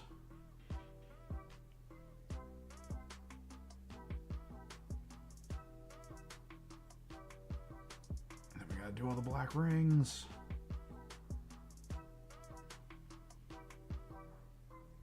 Then hopefully the weather's good enough that I can get out there and start varnishing.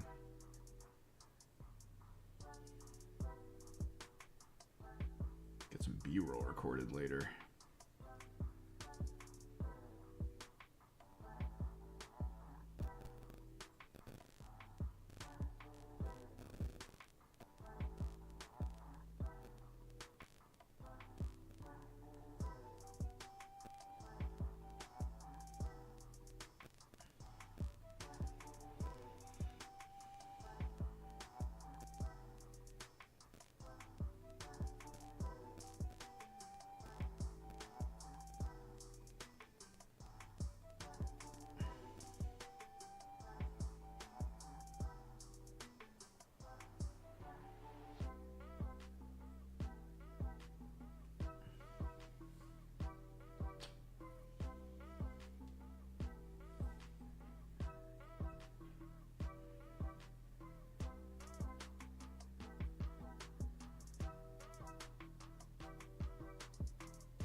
give gold.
I've started to really like minimalism bases. I get that there's like a lot of cool stuff you could do with a base and like get crazy with it. And I have gone that way.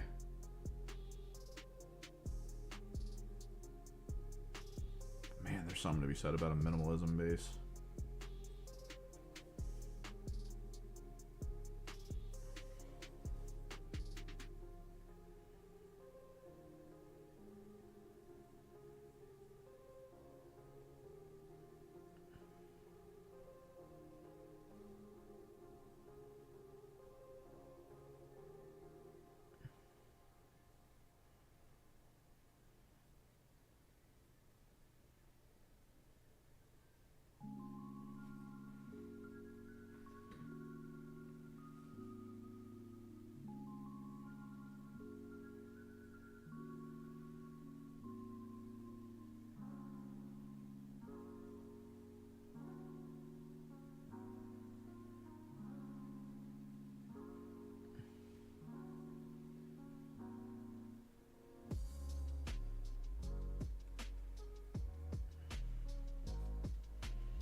Super Priest.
we actually kind of need to do this relatively nicely. Because I like the idea of a sort of molten, ashy, dead cultist. So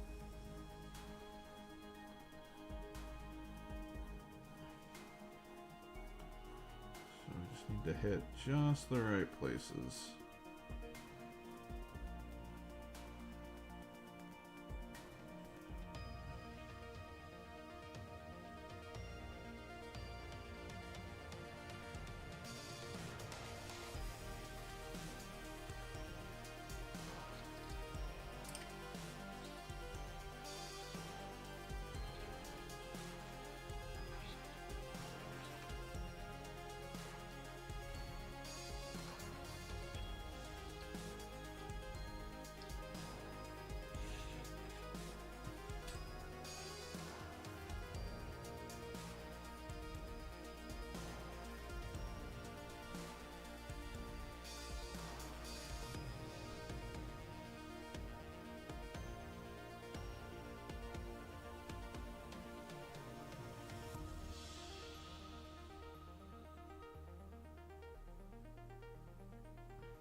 Charbroil cultist.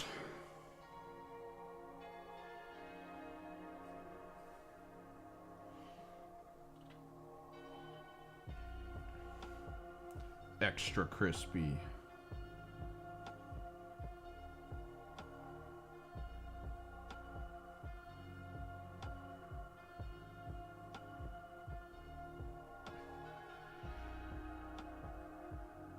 Imagine being a dove released by the sisters during a big war, just stapled to some parchment paper. Just bullets flying everywhere. You're just like, what the fuck?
I tore through half a bottle of Occultist Robe just for these bases alone.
I am gonna have to heavily clean out my palettes before the new stuff comes in.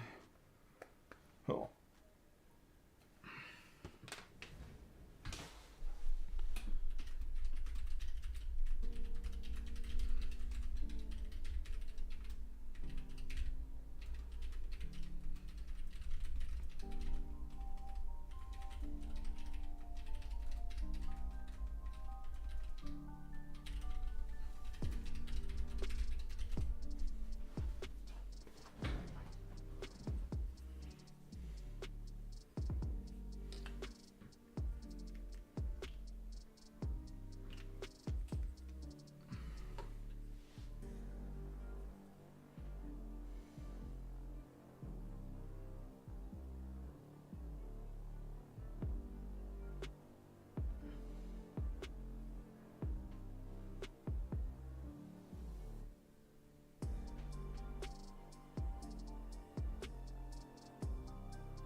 Two more, then we black ring,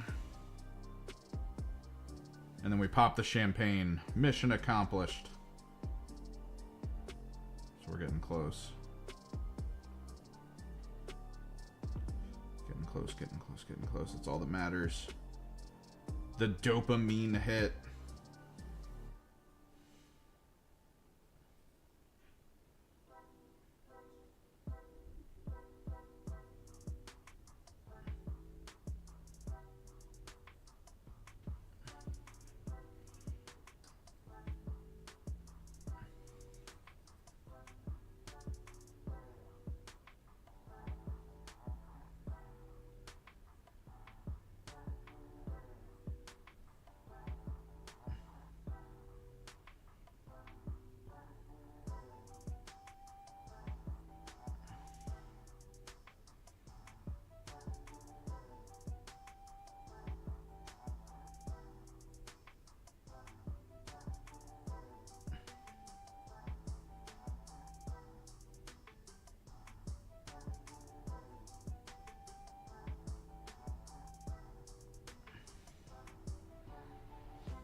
Here we go.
All right.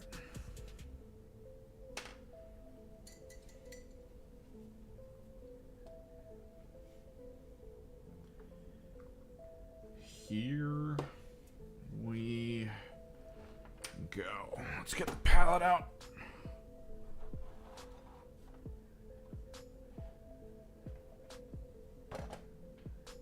I think I'm gonna pull this wet palette.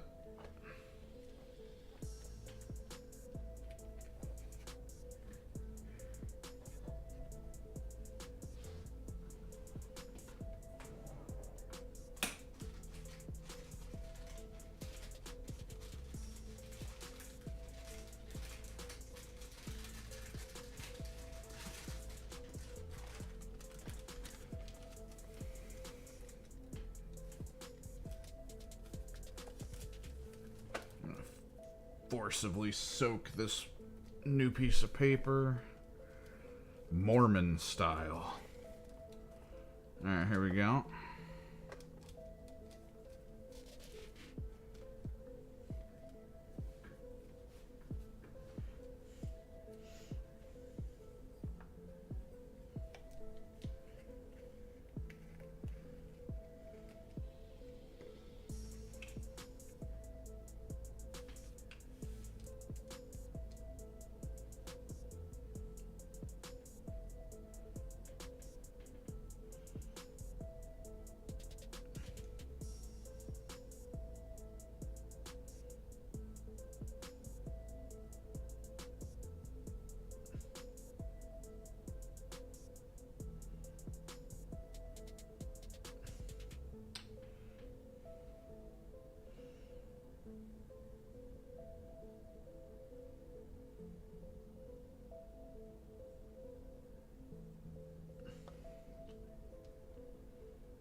Need water.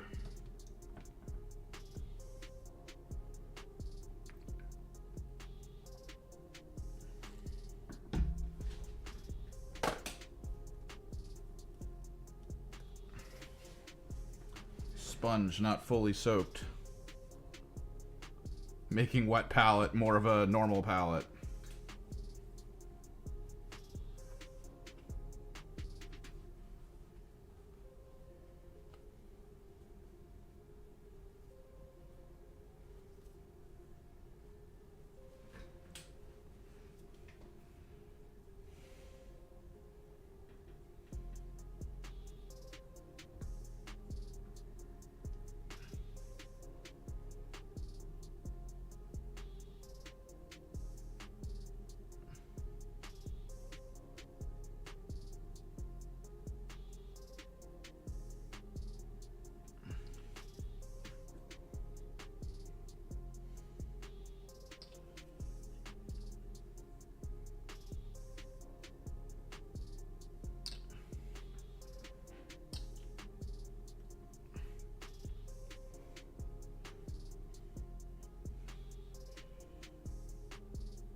the actual thing.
I love the results of the Charred Cultist.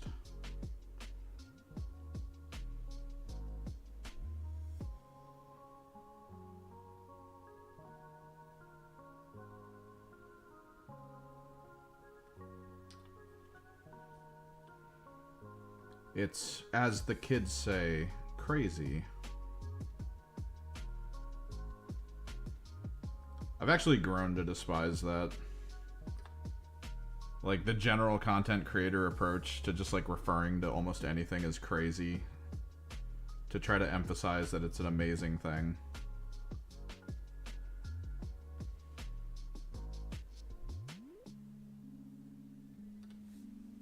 I know.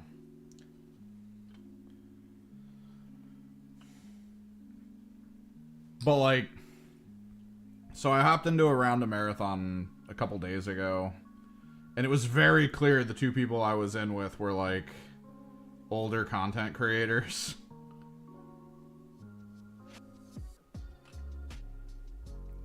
And one of them was like, oh, we have a person in here. I'm going to call you Kimmy.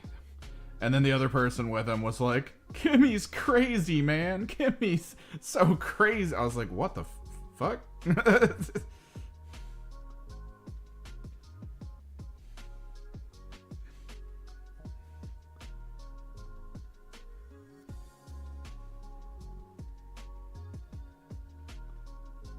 Spoilers, they immediately died the first time we ran into enemies.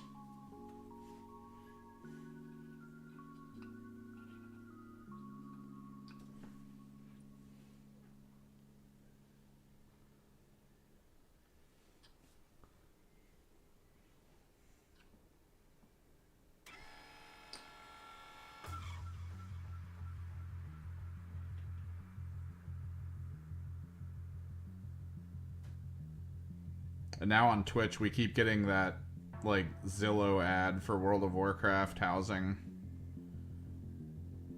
The worst matchup of all time.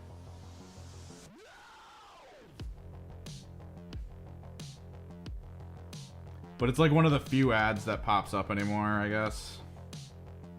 So hearing the one guy on there be like, it's crazy that Zillow did this. No, it's not. It's just a thing.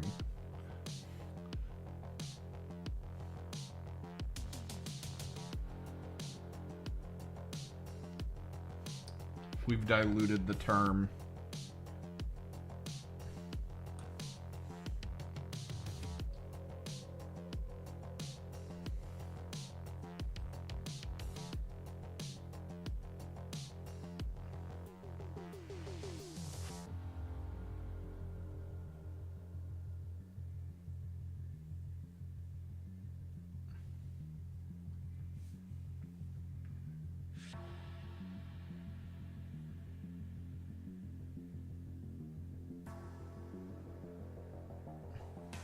Might do something a little extra with this base. Maybe.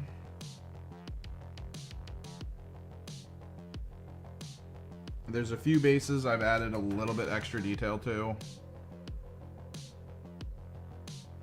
Morgan Ball is one. It's like a couple others. Of course, the Hospitalier, where their base is like 80% stuff.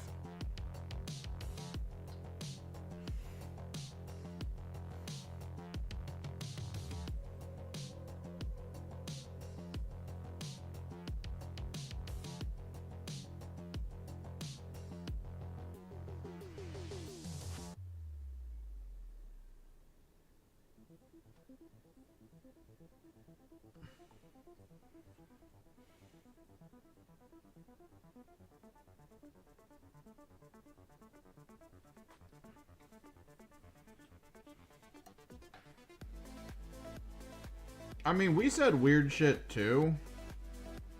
I mean, the more I think about it, I mean, it's just cyclical. And it's so weird. Like, seeing it from one of those, like, step back, look at the whole picture kind of situations.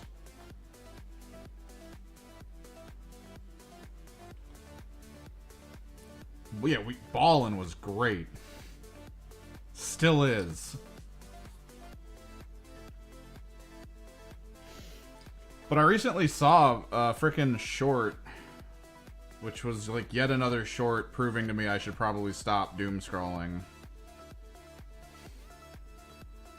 Where someone was like going around interviewing kids in their 20s.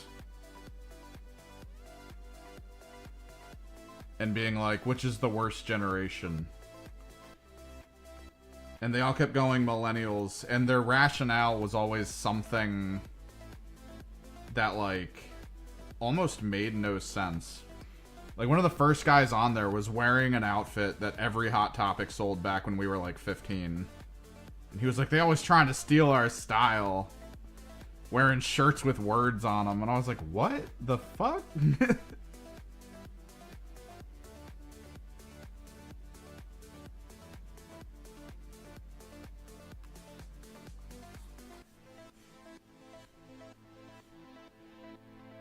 It's better not to doom scroll.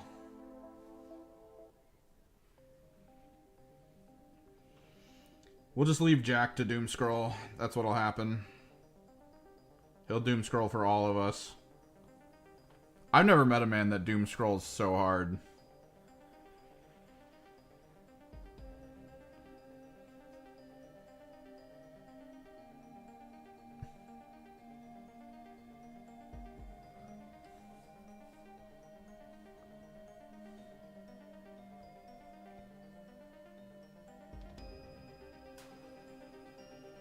That man lives for the cat memes.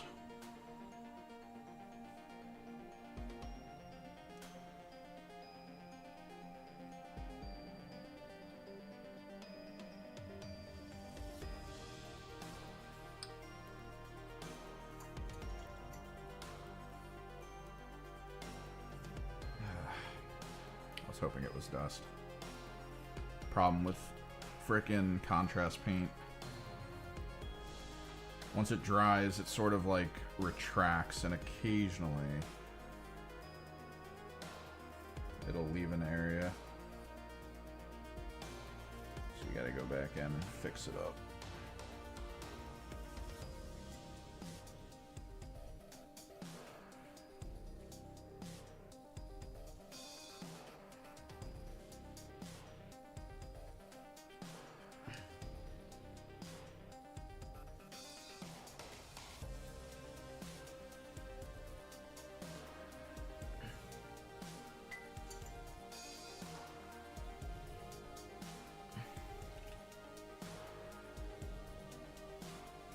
Man's gotta stop doom scrolling. Looking up them sick, nasty strats for Dirty Jack's Dirty Death Guard.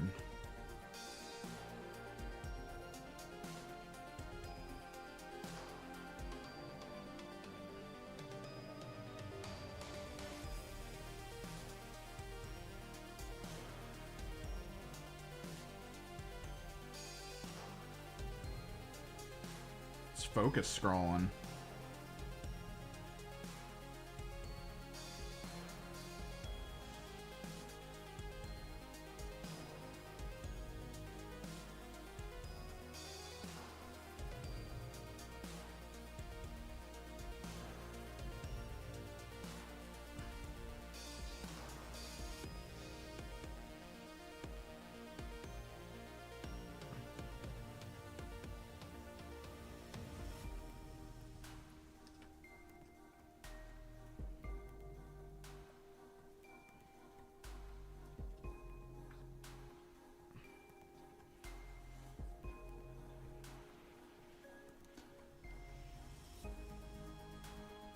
I wouldn't be lying if I said that one of my goals would be to get Jack to go to a tournament dressed as Dirty Jack with a full-blown Death Guard list called Dirty Jack's Dirty Death Guard, and then win the whole thing.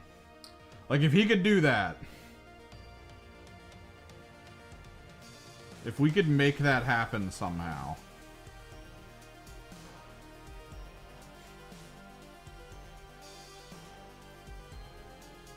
I feel like it's gonna take a decade to do it. Hopefully Death Guard are strong in 12th.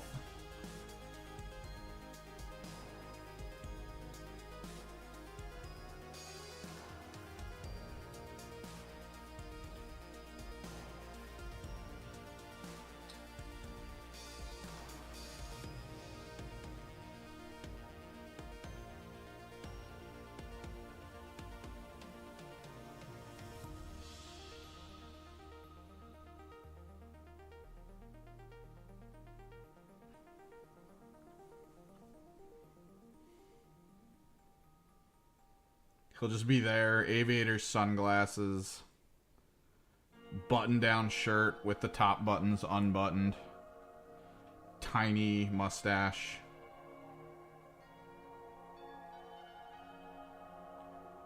Either natural or drawn on or glued on.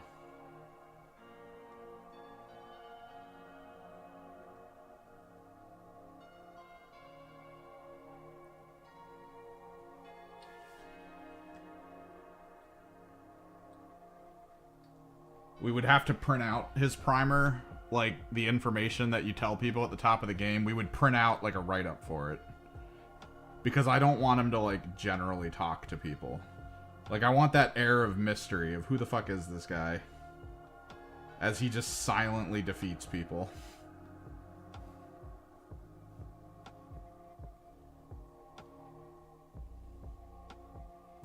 He just walks over, points models, just points to like where he wants to shoot or attack.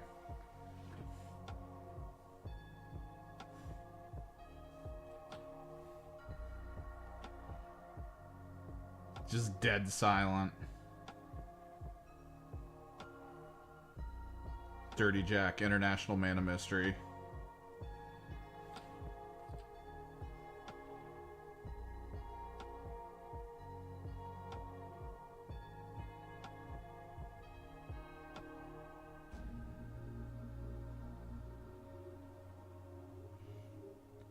The cherry on top would be when they're announcing the winners, and he's number one, and he's just not there. Like, he just leaves before they announce.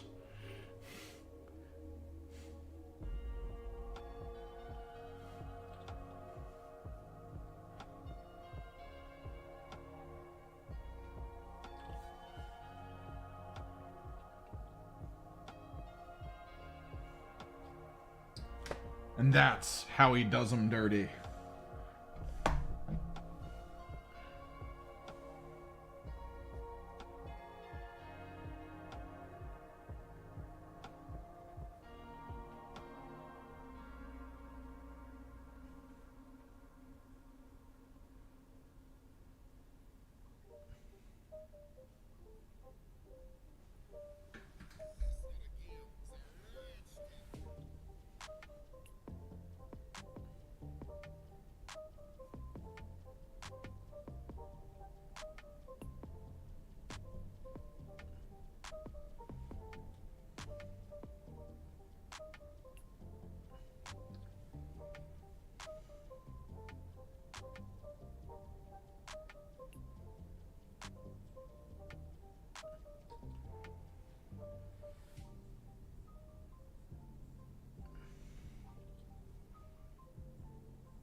So many base rings.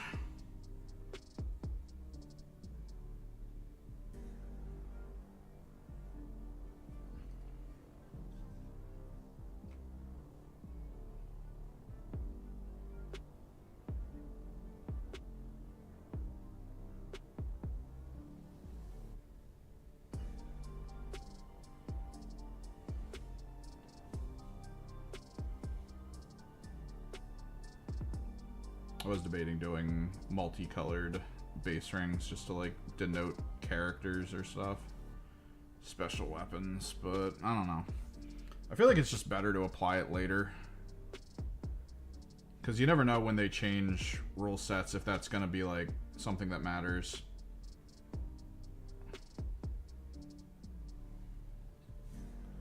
I'd rather it all just be uniform and look nice.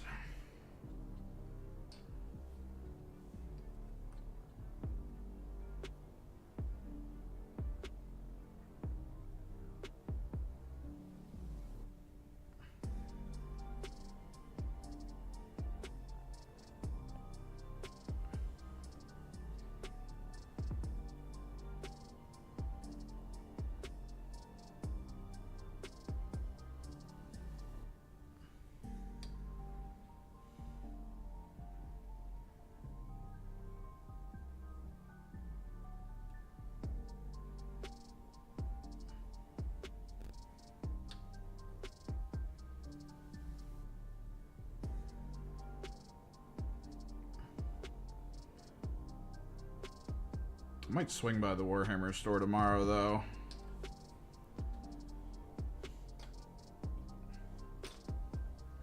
I completely forgot they were doing that, like, whole painting thing where you have to pledge to paint X amount of stuff. So I kind of want to ask if I can retroactively apply this.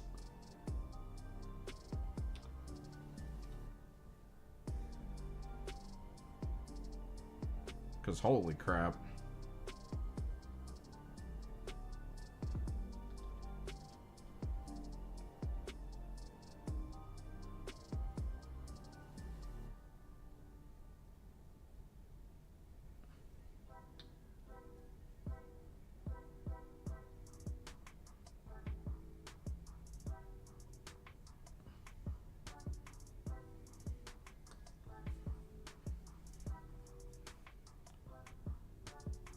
This is straight up just like 100 models.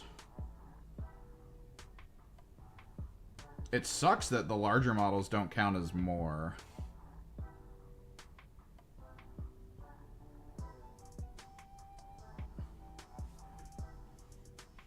Like, one tank is the same in value as this.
mind tossing these on the fire for that. Apparently the store's already like decimated the number they were kind of aiming for.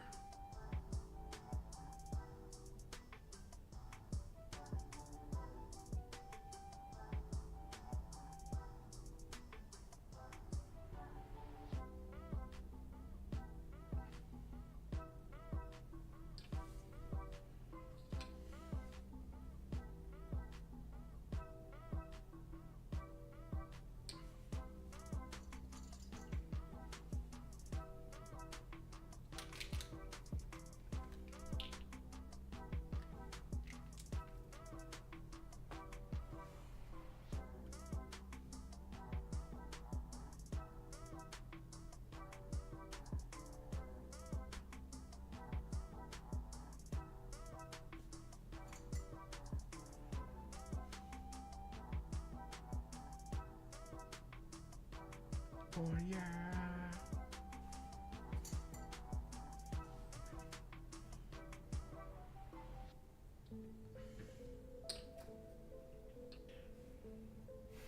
I was wondering why this sounded familiar.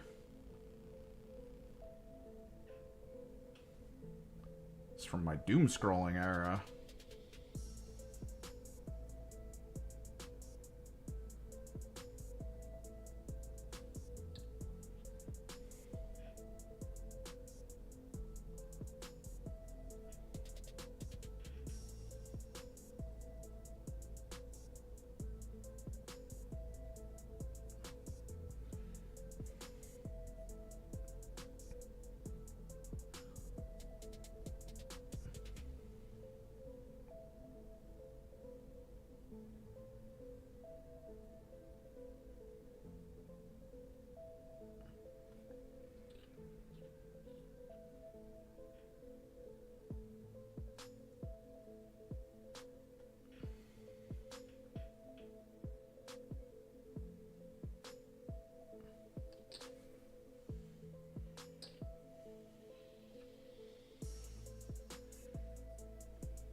Somebody call me? No, okay, good.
I don't know. I think they give you like a token or something, which is fine. It's whatever. I think it's more about, at least from my perspective, showing the general local interest for the store. There's always like a hidden thing behind this, and it's like, yeah, sales of paints. That way people can, you know, like meet their goals and all that. They're gonna give you a token, hooray, that's cool. But also, like, since it's per store and the stores are tracked, it's almost like they're seeing who in the area is like more actively interested in the game. Interested enough to actually come out to the store and, you know, set up how much you're painting and blah, blah, blah.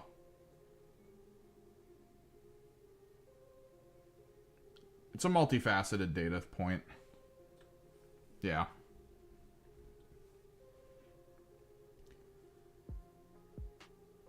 So I could get a token and at least make it look like some psychopath painted like 100 models in 2 months.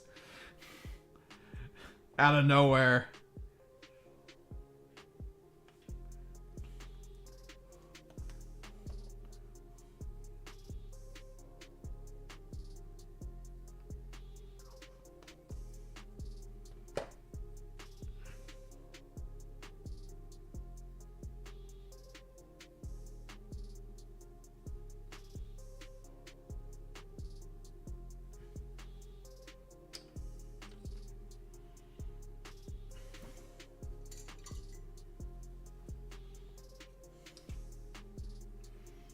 I'll let you know, because I know you did the Blood Angels.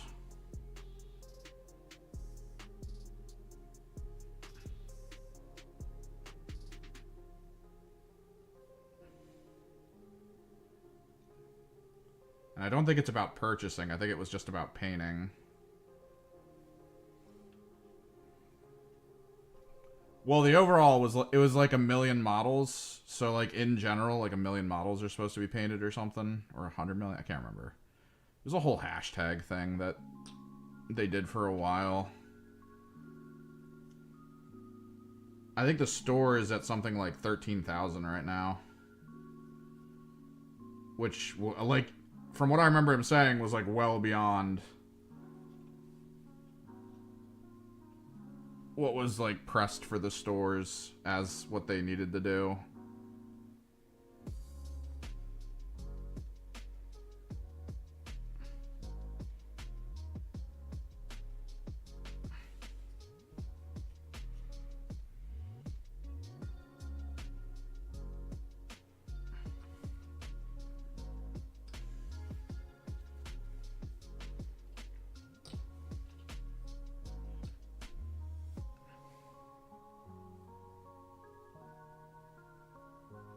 I gotta pay attention more to the events going on at the store.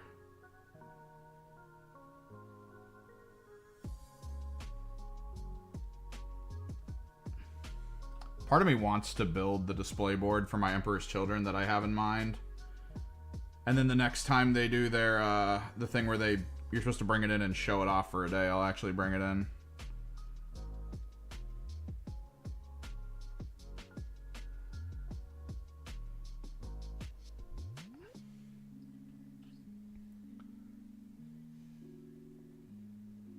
Blacklight stripping, atmospheric machine. The entire board is fluorescent pink, just like the bases on my Emperor's Children. But at the back end of it is like a giant statuesque face of like a screaming head that's painted in the non-metallic gold. It looks like they're just walking out of it. Like it's a gateway. It's not points, it's models. Like I said, it kind of sucks. Like, that's 13,000, like, models from our store, dude.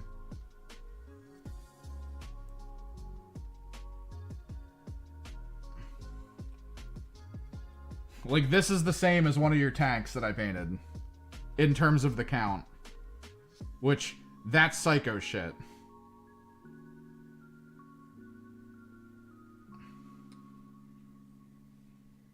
Yeah, no. But if it's like, oh, if you painted 20 models, get a freaking token.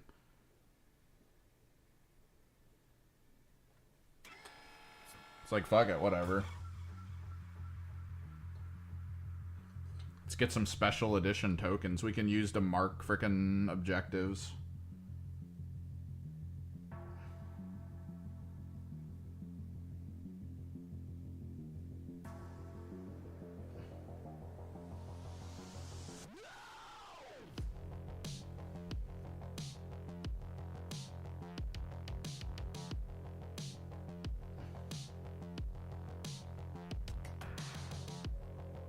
I don't know if I can fit these all in one thing for the varnish. I'm gonna have to do like 2 batches.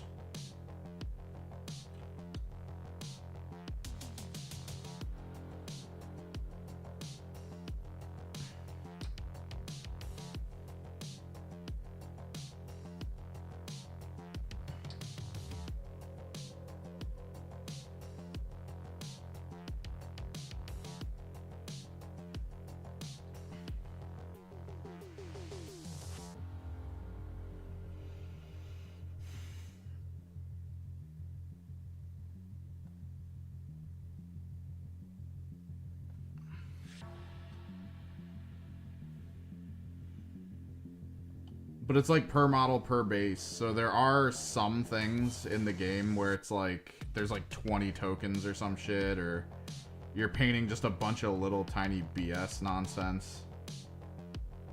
So it kind of like works out. I think that's where a lot of people got their numbers in from. Doing like dumb little things for Necromunda or something.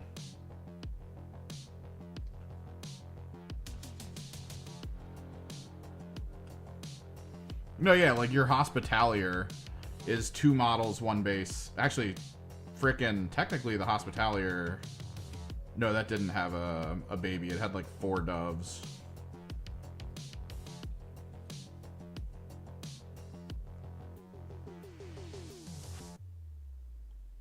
The frickin' missile launcher tanks are 2 cherubs, which are their own bases. In the heavy weapon squad, a person in the vehicle, and then the vehicle itself still counts as 1. Sag.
The last of the rings, but then we need 1 little bit extra detail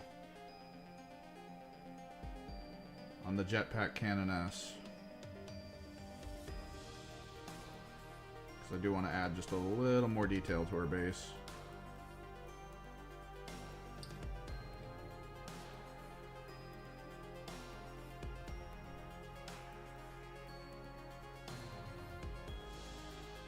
She'll be one of like 4 people that has multiple colors on the base.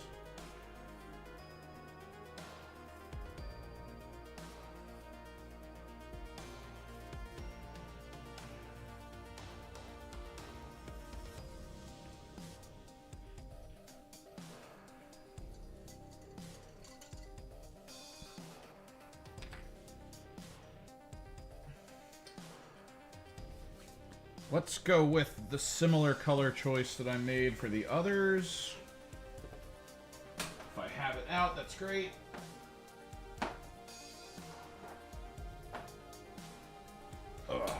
Warplock Bronze.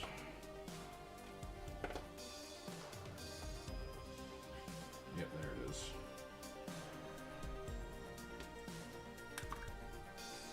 I do like Warplock Bronze a lot.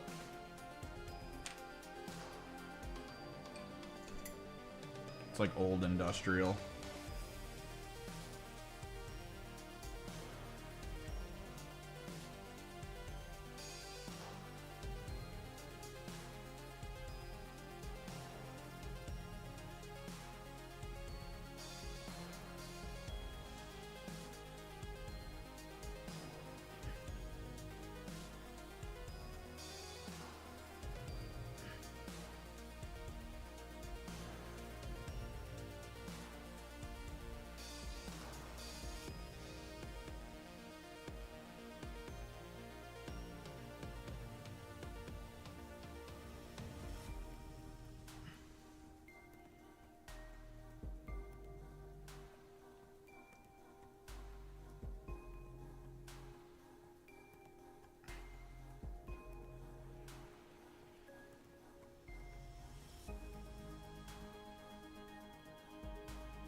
Hell yeah.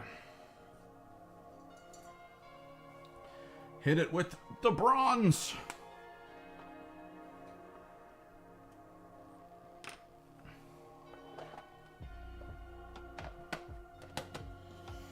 Pretty good stuff.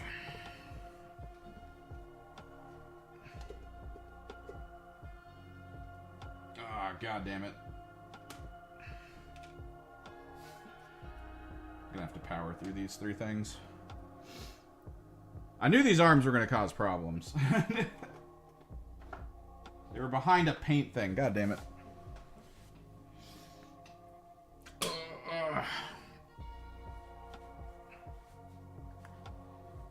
My back.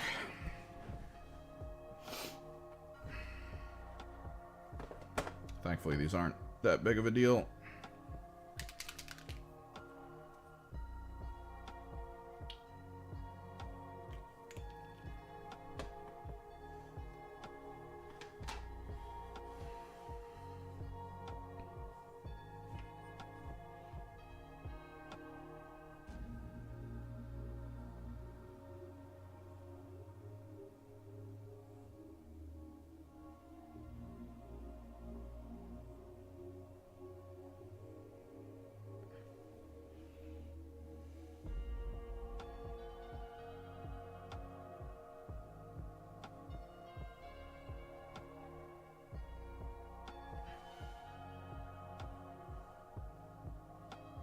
It's always the little pieces that mess with you.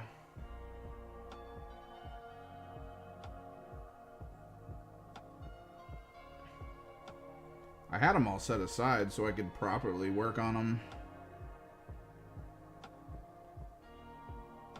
Guess these just snuck out.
Thankfully, it's not that crazy.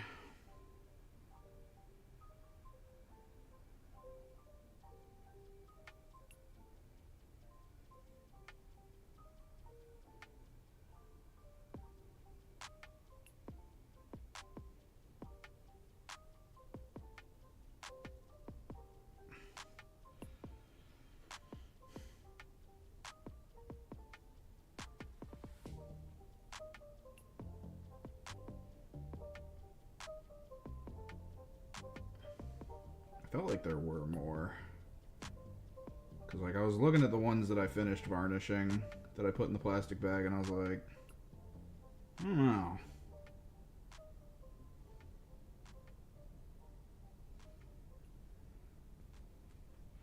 I pre-busted. I've worked so hard to prevent premature WOG.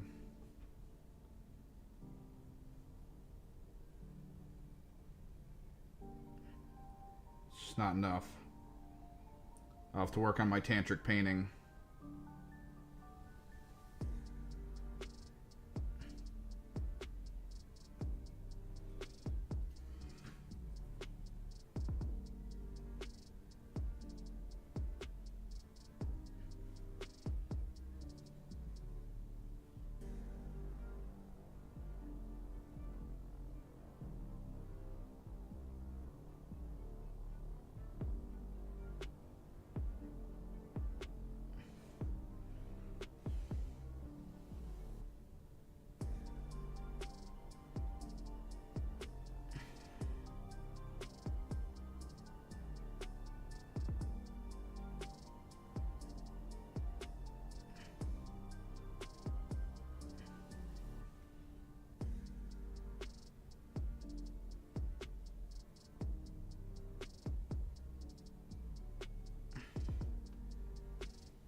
Stupid magnetized arms.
I need a couple things then in here ready to go.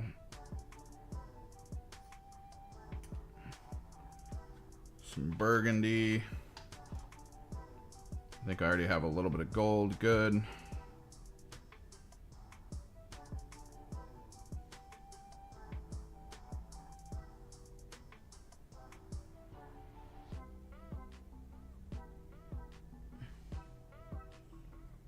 Find the buttons.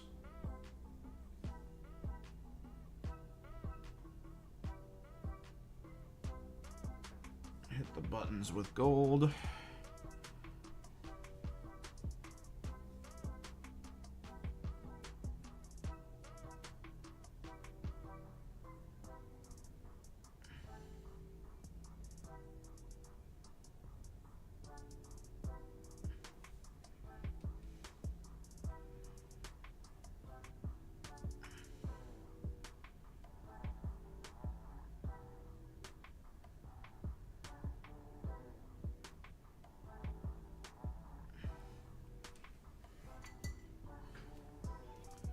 Get the burgundy back on. Burgundy fixative. Make sure everything's hit right.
Whew.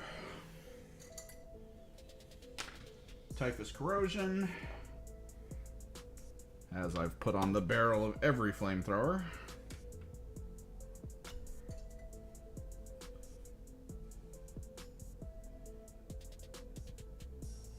Slash Melta.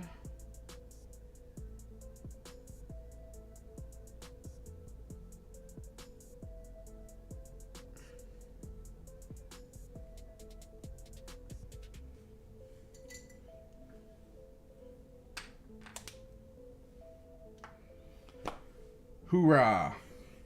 It's almost 5 o'clock.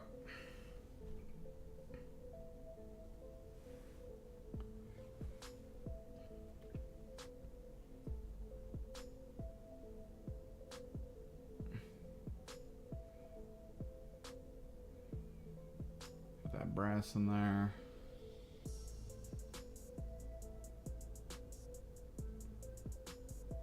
Fun stuff.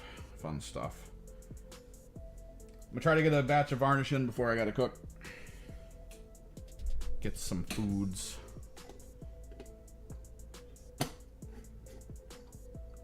It is the classic Bob haircut.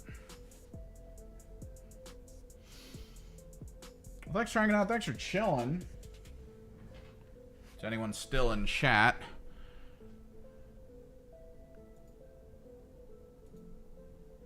Let me think. If I'm gonna stream again, it probably will be the Enlightened. Maybe. I was debating getting another Spearhead so I could try to maximize my Enlightened that I would actually want. But we'll see. I don't think I want to go that route. God. No pre-orders for those frickin' Defilers, though. Throwing off my timing.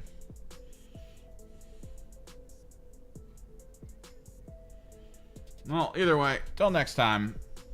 Later, bitches.